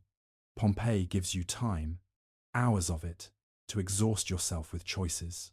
Time is sometimes a gift. Sometimes it is a torment. You are exhausted now, and exhaustion makes every decision feel slower. But the airs change, forces speed, it forces commitment. You reach a wider street and feel the crowd loosen slightly. There is more room to move, more room to breathe, though breathe is still a struggle. A few lamps are still burning. Their light is weak, but it shows you the faces of those around you. Grey with ash, eyes red, expressions narrowed to the simplest thoughts: forward, forward, forward. Then, for a brief moment, the wind calms. The ash settles a little. The roar fades into a distant growl. The lull is unsettling, because it feels like the pause a beast takes before it lunges again. And in that lull, you hear something that chills you more than the darkness. The sound of a great, shifting mass, far away, like a mountain rearranging itself. You can't explain it, but you feel it. The eruption is changing again, and whatever comes next will not care about your bundle, your coins, your keys, your careful breathing. It will care only about speed, space, and the cruel laws of heat and ash. You take another step, then another, and you keep going into the dark, because going is the only answer your body has left. You keep moving through the ash-dark streets, and the city feels less like stone and more like a breathing animal, tightening, loosening, tightening again, each shift guided by sounds you can't quite place. The lull after that last roar doesn't last. It never does. A distant rumble swells into something thicker, closer, like thunder that isn't in the sky but in the bones of the earth. The ash along the ground lifts again, sliding in low sheets, and you feel your skin react before your mind can explain it. The hair on your arms rises, your stomach tightens. Around you, people begin to speak in fragments, half sentences, guesses, prayers. Someone says the sea has become dangerous. Someone insists the road inland is blocked. Someone else claims a whole quarter of the city has collapsed. These are the kinds of rumors that flourish when visibility is poor and fear is strong. Historians still argue about how much information people in Pompeii could realistically have had in the chaos, and the honest answer is very little, and it changes by the minute. In the ash night, certainty is a luxury, so you listen not for certainty, but for patterns. You notice which direction the crowd is moving. You notice how the wind seems to push more ash into certain streets. You notice that the air is warmer in brief pulses, not steady warmth like a bathhouse, but sudden breaths, like a furnace door being opened and closed far away. And then your mind reaches outward, beyond Pompeii, because disasters are rarely neatly contained. You sense Herculaneum's fate in the background, not as a scene you witness, but as a shadow of knowledge that later scholars have pieced together. Herculaneum, closer to Vesuvius, is struck by pyroclastic surges earlier in the event. Modern excavations have found evidence of sudden, intense heat and ash there, and many people appear to have sought refuge near the shore, in structures like boat sheds, where they were overtaken. The details archaeologists debate can be technical temperatures, timings, layers of deposits, but the broad truth is stark. Some towns had less time than Pompeii. Pompeii, for all its chaos, has had hours to breathe ash, to watch pumice pile, to decide and decide again. That time can create a dangerous illusion. If you have survived this long, you might think you can survive longer. You move through a street where the pumice is now knee-deep in places, forcing you to lift your legs like you're wading through a soft, shifting drift. Your muscles burn. You can feel your pulse in your throat. The cloth at your mouth is damp and gritty. Your eyes sting so much you keep them half closed, and you blink through tears that are not emotion so much as the body trying to rinse itself. In the dimness, you see a group pressed against a wall, sheltering under a shallow overhang. Their posture is exhausted, slumped. They have reached that dangerous human point where the mind whispers, "If I stop moving, I can rest. If I rest, I can think." But the air, again, shifts. A roar returns, closer than before, like a fast-moving storm with no rain. It has a direction, an inland to city direction, and even without seeing anything, you can sense movement, mass, intent. The ash begins to race along the street at ankle height, whipping around corners. Some people scream, others simply gasp and start running. And running in deep pumice is like trying to sprint through flour. You stumble once, catch yourself, and keep going. Your body becomes pure function. Lift, plant, pull forward, breathe, repeat. This is where the historical anchor turns sharp and unavoidable. The lethal surges. Modern scientists describe pyroclastic surges and flows as hot, fast-moving currents of gas, ash, and volcanic fragments, capable of overwhelming people in seconds. They can surge around obstacles, they can enter buildings, they can carry heat that burns lungs and skin. They are not the slow, visible threat of falling stones. They are an invisible wave. In Pompeii, the archaeological layers suggest that after the prolonged pumice fall, a series of surges eventually reaches the city. Scholars debate details, exact sequences, how far each surge penetrated, how the wind influenced them, but the consensus is that these later surges are what end the possibility of survival within the city. And you feel, in the way the air moves, that you are near that turning point. A warm gust hits you, brief but alarming, and it carries a sharper, more acrid smell than before. Not just dusty stone, but something scorched. Your throat tightens, you cough, and it feels like your lungs are protesting, not politely, but with anger. People around you scatter in different directions. Some run toward open spaces, thinking openness is safety. Others run toward buildings, thinking walls are safety. Some simply freeze, caught between instincts. You choose movement toward openness not because you are sure, but because you know one thing. Narrow streets and low roofs are traps when a fast-moving wave arrives. You stumble into a wider area, perhaps near a gate route, perhaps along a major street, and you see the crowd thinning into desperate lines. People are no longer trying to keep possessions. Some are dropping bundles as they run. Keys, coins, cloth-wrapped treasures, discarded without ceremony. Survival has become lighter, stripped down to breath and feet. In the dimness, you see a person collapse, not struck by something visible, but overcome by exhaustion or choking air. Another person bends to help, hesitates, then tries dragging them, lifting them under the arms. In disasters, kindness and practicality wrestle with each other, and sometimes kindness wins, even when it costs time. You feel your own limits pressing in. Your chest is tight, your legs are heavy, your head throbs with the effort of pulling oxygen through ash, and still, the roar grows. It comes again, louder, and with it the sense of a massive, fast-moving front. You cannot see flame, you cannot see a wave, you see only ash swirling, and you feel only pressure and heat in brief pulses. It is terrifying in a way that's almost abstract. You are being threatened by something you can't properly perceive. This is where the mind reaches for explanation. Some people cry out to the gods. Some shout orders. Some pray to household spirits, to Jupiter, to anyone. Some, perhaps, simply curse the mountain with the exhausted honesty of a person who has run out of polite words. You don't need to decide which response is right. You just keep breathing and moving. And as you push toward the city's edge, you begin to feel the difference between inside and outside. The air is marginally less trapped. The space feels marginally wider. Your steps, still heavy in pumice, begin to find a slope that suggests you are leaving the tightest streets behind.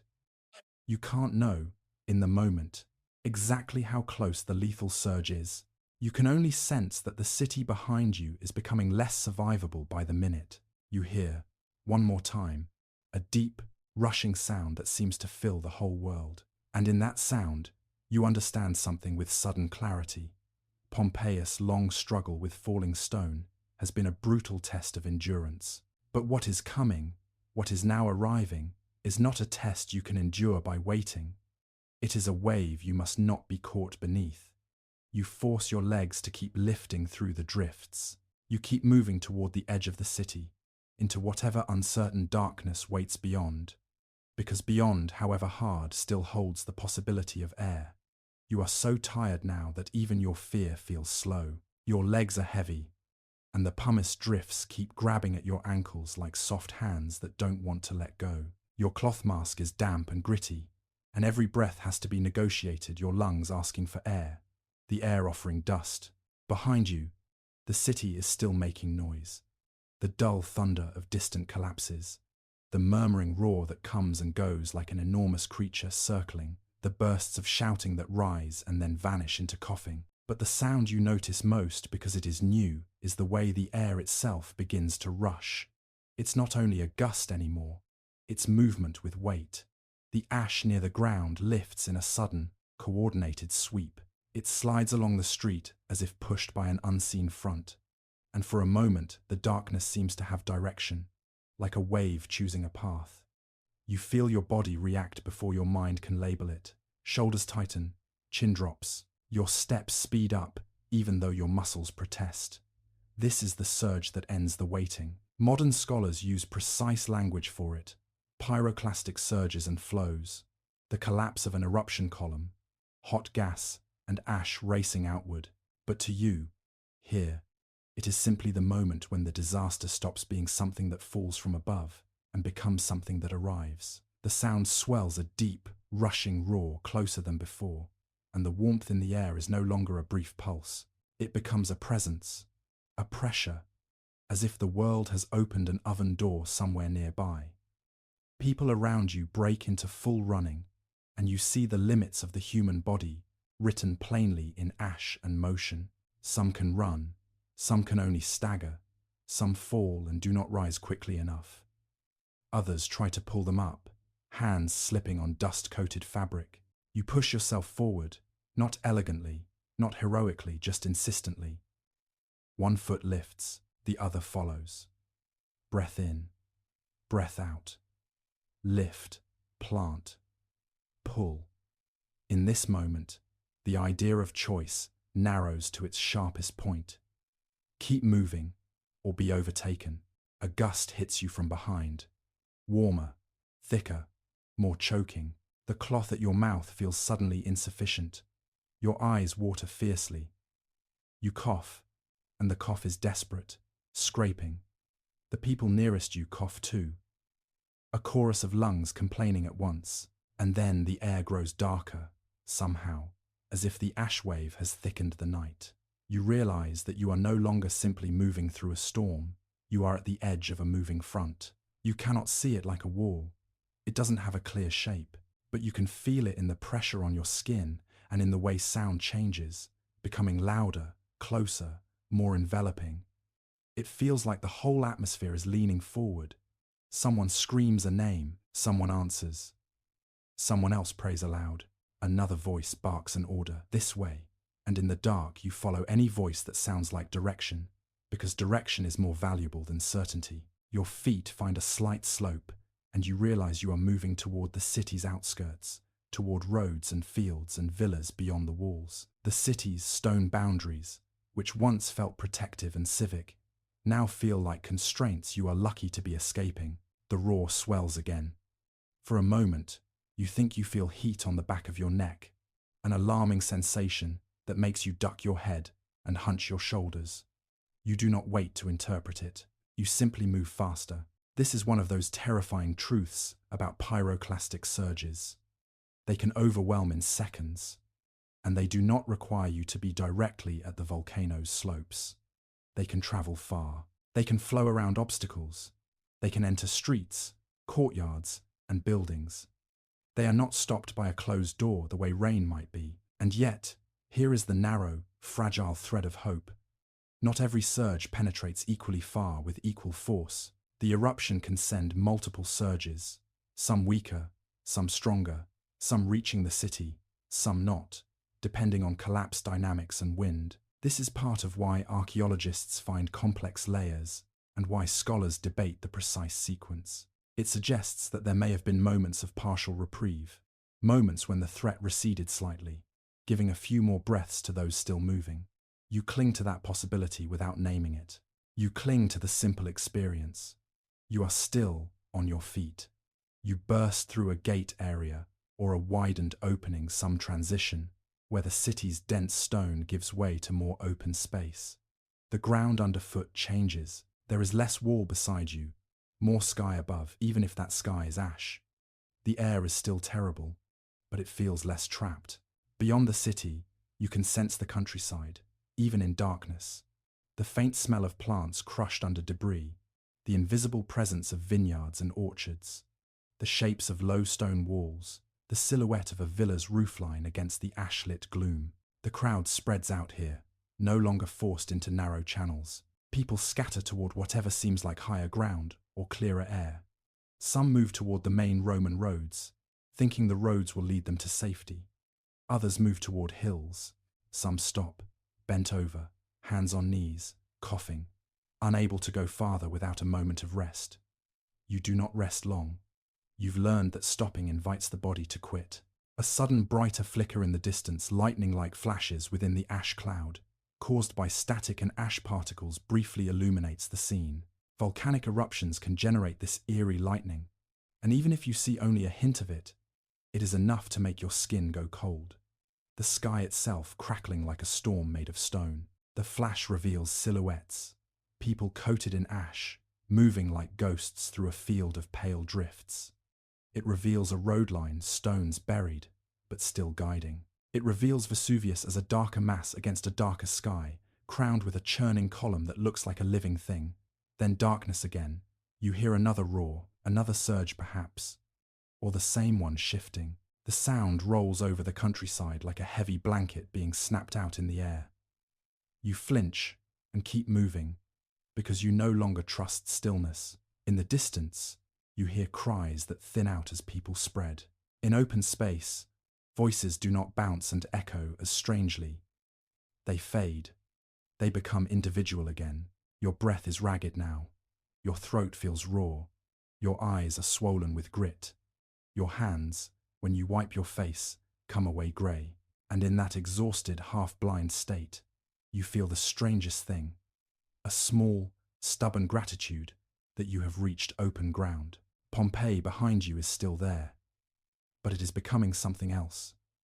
An enclosed basin filling with ash, a maze of heavy roofs, a place where surges can funnel. Out here, you have distance, you have space, you have the faint possibility of moving farther, toward higher land, toward clearer air. You don't know if you are safe, not truly, but you know you are not trapped in the city's tightening stone, so you keep going, step by step, out along the roads that the Romans built so well. Roads meant for trade and empire, now serving as lifelines for whoever can still walk them. And behind you, the ash night continues to churn, and the roaring breath of the mountain keeps coming in waves, as if Vesuvius is emptying itself into the world in slow, unstoppable exhalations.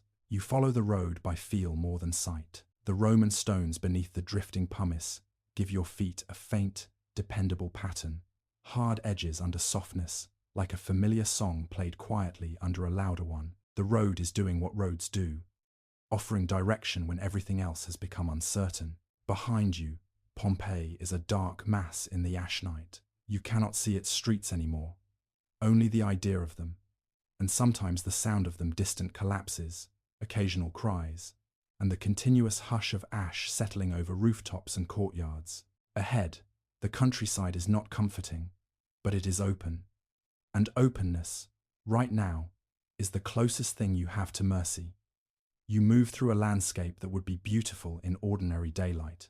Campania is known for its fertility vineyards, on slopes, orchards, fields, small farms. The volcanic soil is rich, and the region feeds people. In the dark, coated in ash, that fertility becomes a ghost of itself.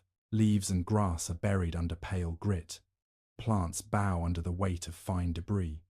The air smells of stone and damp earth, and something scorched at a distance. You pass the outline of a villa, one of those rural estates that sit beyond the city, connected by roads and commerce, places where elites might retreat from urban noise. Villas are not just leisure, they are productive centres, tied to agriculture and labour. In calmer times, you might have imagined cool courtyards, shaded porticos, wine jars in storage rooms. Tonight, the villa is a silhouette, and you don't know whether it holds shelter or danger. You keep to the road. Your legs are trembling with fatigue.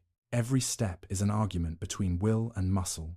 You keep your cloth over your mouth, though it is now more grey than cloth. You can feel the grit in the folds, and each breath pulls it slightly inward. Even with it, you cough, and the cough feels like your chest is scraping against itself. You pass others on the road, some moving faster, some slower, some leaning on each other in pairs, some sitting by the roadside with heads bowed. too exhausted to continue without a pause. A few look up as you pass, their eyes red and wide, and you exchange that silent, hollow recognition. You are still here. I am still here. We are still moving. In the distance, the eruption continues to rumble. The sound is not constant now. It rises and falls like waves. That wave-like rhythm is strangely hypnotic, and you have to resist the sleepy pull of it. Your body wants to believe the roaring is a kind of lullaby, but it is not. You climb a slight incline, and with each step, you feel the air change, subtly less choked, subtly cooler, not clean, not safe, but less dense. You take a deeper breath and immediately regret it, because deeper breath brings more ash. Still, the feeling of slightly easier air is enough to keep you going. Here, on the road beyond the city, you begin to feel the true scale of what is happening. Pompeii is not the only place under this cloud. Ash is drifting over a wide region. Neighboring towns and farms are being affected. Some people are fleeing from smaller settlements too, converging onto roads, like streams flowing into a river. The Roman world is connected roads, trade routes, coastal travel, and that connectivity becomes both lifeline and chaos in a disaster. You can imagine, without needing to see it, messengers running, families searching, people moving toward what they hope is safety. And yet, even now, information is poor. You don't know which roads are clear. You don't know which direction the next surge might take. You don't know whether the sea is calmer farther along the coast or worse. You only know that staying near the city feels dangerous, and moving away feels like the only rational act left. You think, briefly, of the Roman habit of naming roads and measuring distances with milestones, stone markers that tell you how far to the next town, how far to Rome, how far you've traveled. In daylight, those milestones could be reassuring. Tonight, even if you brushed one with your hand, it would only tell you a number your body cannot yet translate into hope. 3 miles is not comforting when your lungs are raw. You pass a low stone wall and a cluster of trees that look like black lace against the ash-dark sky. The trees are silent. No birds, no insects. The usual chorus of countryside life has been muted by the falling debris and the unnatural darkness. Then you hear something new. A distant human sound that is not panic, but searching voices calling across space, trying to locate others. Out here, calls can travel farther. Names echo less strangely than in the city. A man calls a woman's name. A woman calls a child's. The names are not dramatic. They are tender, exhausted, persistent. You hear no answer for some of them, and you feel the quiet ache of that absence without needing to linger. You keep moving, because movement is the only way to avoid becoming part of the stillness. At some point, the ash fall begins to thin, or at least your perception of it changes, because you are leaving the densest plume. You notice that fewer pumice stones are striking the road now. There is still grit, still powder drifting, but less of the heavier hail. The roar remains, but it feels slightly farther away. This is not a clean end. Disasters rarely offer clean lines, but it is a shift. You climb higher, and the world opens a little. The darkness is still deep, but it feels less crushing. You can sense the shape of hills, the rise of land that might keep you above the worst of the surges that hugged lower ground. You are not certain. You are simply following the oldest instinct. Higher is usually better. You pause briefly, bent over, hands on knees, coughing until your eyes water again. The cough is not violent, but it is relentless, like a small animal scratching at your ribs. You straighten slowly, swallowing against the soreness. In the distance, a faint light begins to appear, not the warm light of lamps, but the paling of the sky behind the ash.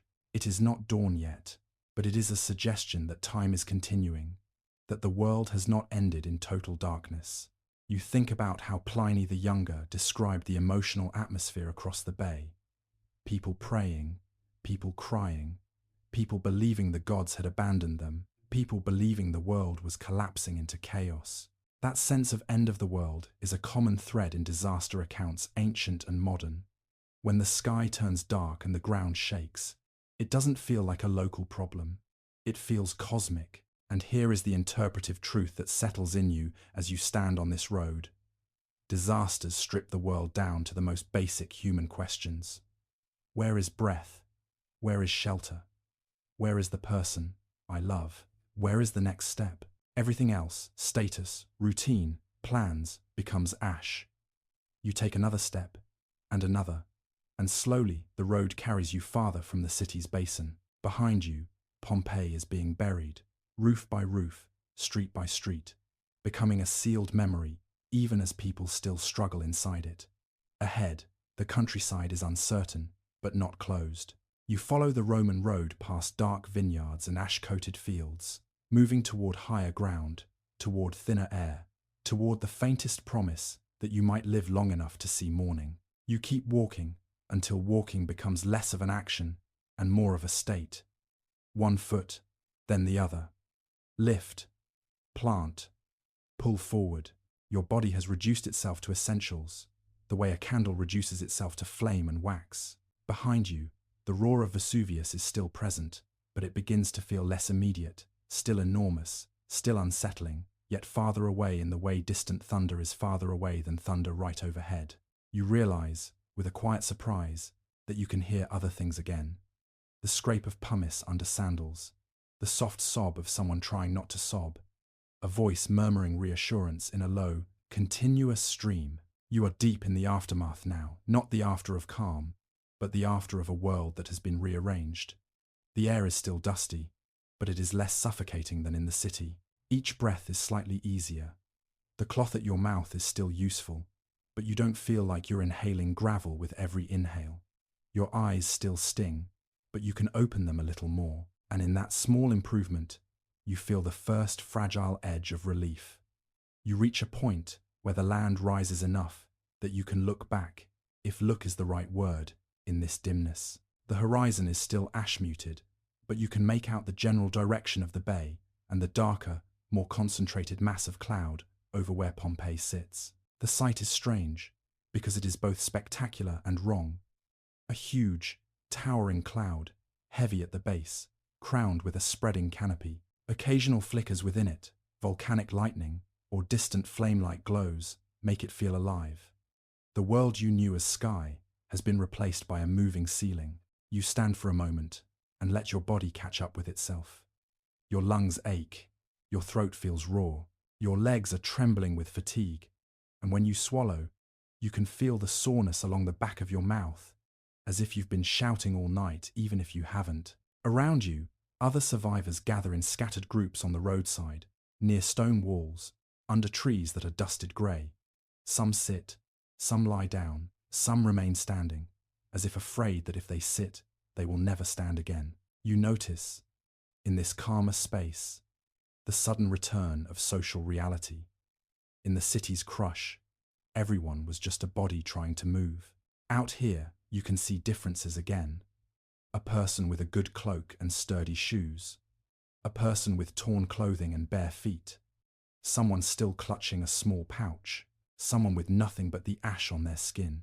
The Roman world was structured, layered by status and wealth and freedom, and a disaster doesn't erase those layers. It just strips them down to more basic forms. Still, in the moments after flight, there is also a sense of shared vulnerability. Even a rich person cannot buy air. Even a poor person can carry someone else's arm and keep moving. You hear a few people trying to make sense of what they've seen. Someone insists the mountain has split open. Someone says the gods are angry. Someone argues it's simply nature, an earthquake turned into fire.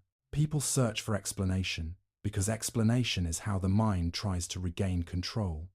And then, quietly, steadily, practical needs begin to rise through the shock. Water. You hear someone ask for it in a hoarse voice. You look around and see a small spring or a stream if you're lucky, if the ash hasn't disrupted it too much. People approach carefully, aware that water could be fouled with ash. They cup their hands, they sip, they grimace at the taste of grit. Even gritty water feels like a gift right now. Shelter. Some find it under trees, some under the eaves of a roadside structure. Some drift toward villas, not sure whether they are welcome, not sure whether doors will open, but driven by the need to be under something. The irony isn't lost on you. After fleeing collapsing roofs, you still crave a roof. You see someone take off their cloak and shake it, and a small cloud of ash rises like smoke. Someone else uses a cloth to wipe a child's face. The child blinks hard, lashes clumped with dust, then looks up with a confused, exhausted expression that breaks your heart without needing any tragedy to be described. In the distance, the eruption continues. The mountain is not finished.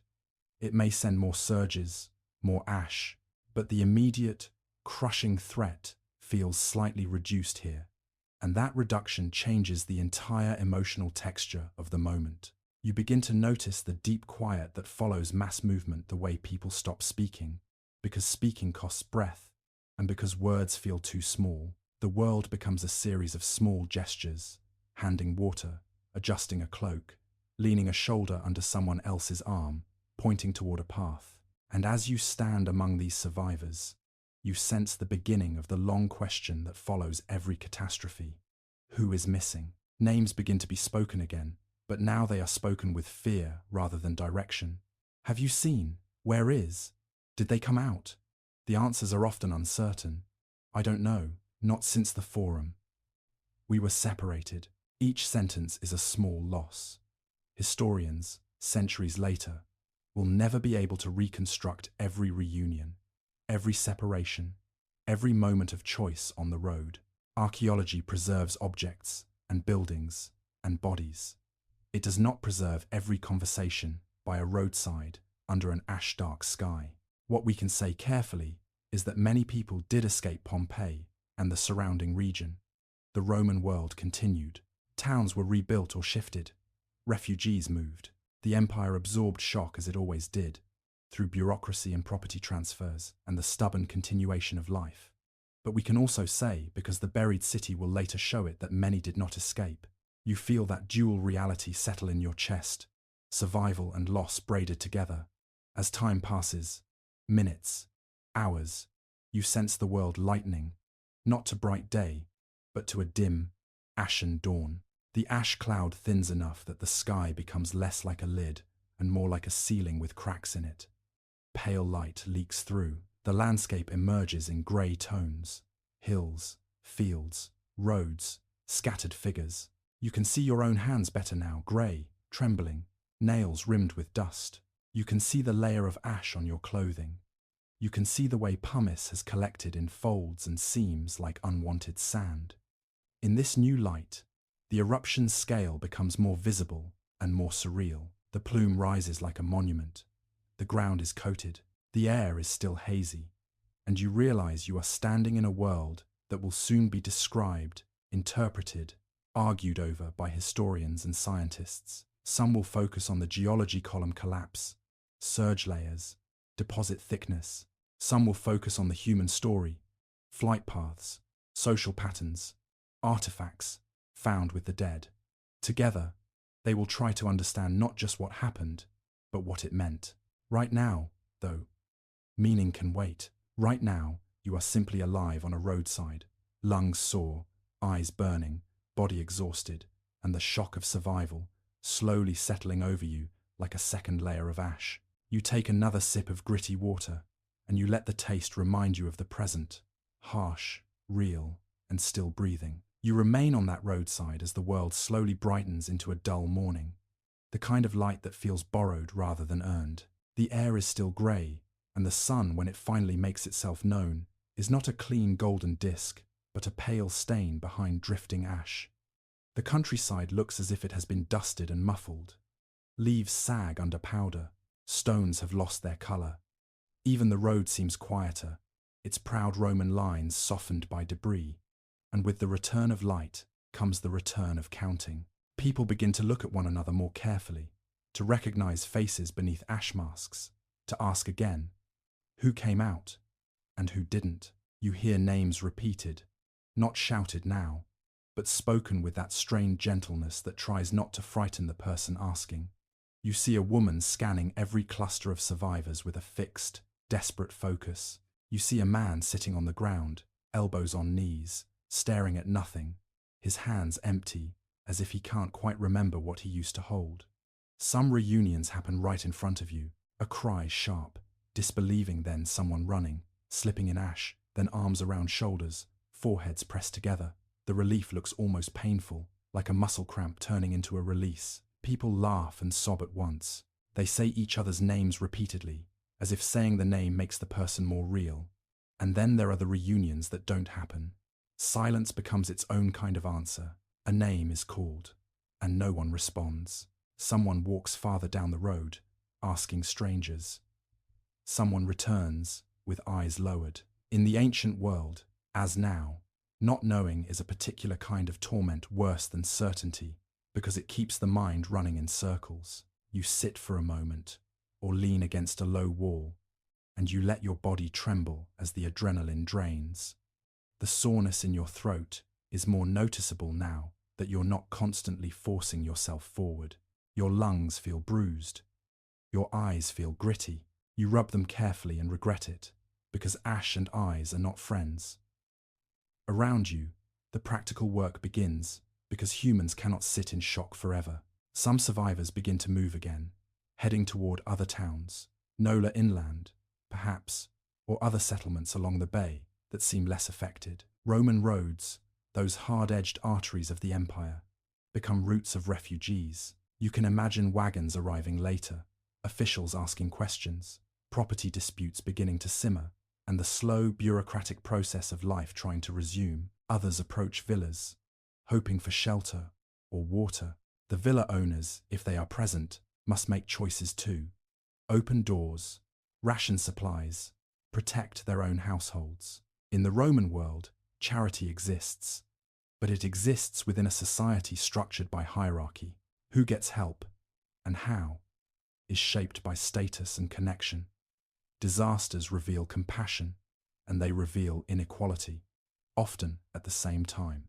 You listen to people trying to describe what happened in Pompeii, and you hear the first shaping of memory. The mind turns chaos into narrative. Someone says, the roof fell.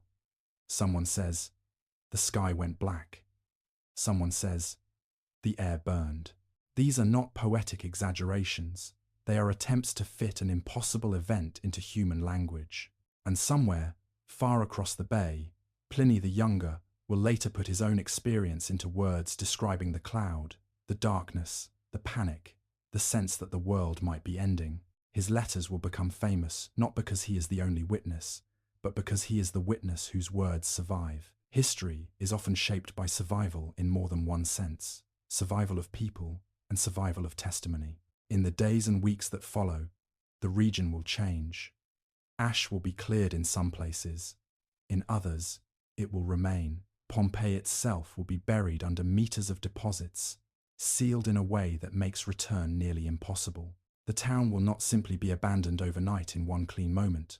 The aftermath of such events is messy, involving attempts to retrieve belongings, to locate bodies, to negotiate land and property. But over time, the buried city becomes something you cannot live in.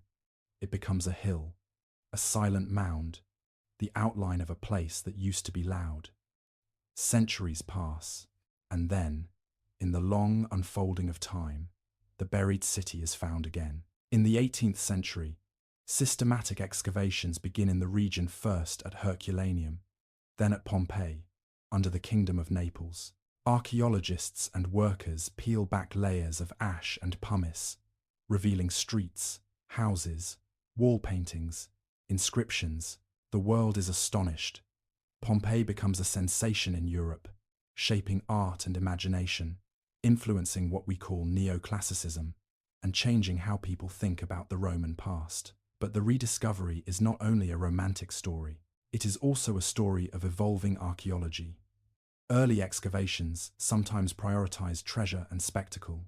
Later, methods became more careful, more scientific, more focused on context. And over time, researchers learned to read Pompeii not as a perfect snapshot of Rome, but as a complex town with its own social fabric, its commerce, its inequalities, its humor scrawled on walls, its temples, its kitchens. One of the most haunting techniques associated with Pompeii, developed in the 19th century by Giuseppe Fiorelli, involves filling cavities left in the ash by decomposed bodies with plaster, creating casts that preserve the shapes of people at the moment they were overtaken. It's an archaeological method that turns absence into form, and it reminds later viewers that this was not only a city of frescoes and villas, but a city of human beings who breathed, laughed, worked, and feared. Historians still argue about certain details, exact timings, exact dates, the precise sequence of surges and collapses, how various groups within the city responded. But there is broad agreement on the larger truth. Vesuvius in 79 CE transformed the region, and Pompeii's burial preserved an extraordinary archive of Roman daily life, even as it marked an immense tragedy. And you sitting here in the ashen morning feel the strange layering of time. You are a survivor in the first hours after disaster, lungs sore, hands grey. You are also, in the far future, a visitor walking the excavated streets, reading faded graffiti, seeing the stepping stones, the fountains, the shops, and feeling the eerie closeness of a world paused. Both realities coexist, like two pages pressed together. Now, as the story's last heavy stones settle, you let the pace soften. You imagine the city in its final quiet ash settling gently on tiled roofs, then on collapsed beams, then on still courtyards. You imagine a candle flame in a house that once burned warmly, now extinguished, not with drama, but with a slow lack of air.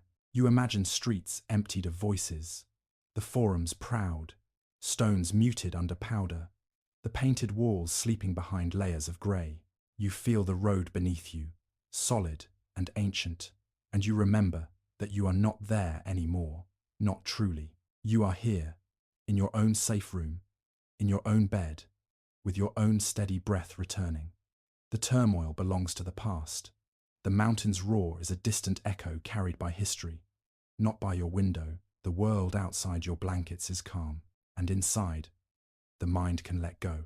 So you let the ash night fade into something quieter still, like candlelight shrinking on stone, like a city's streets emptying under a soft sky, like the heavy books of history closing gently on a shelf. You breathe in, slow and easy. You breathe out, slower. And as history closes its heavy books for the night, the quiet stars of another age watch over your dreams.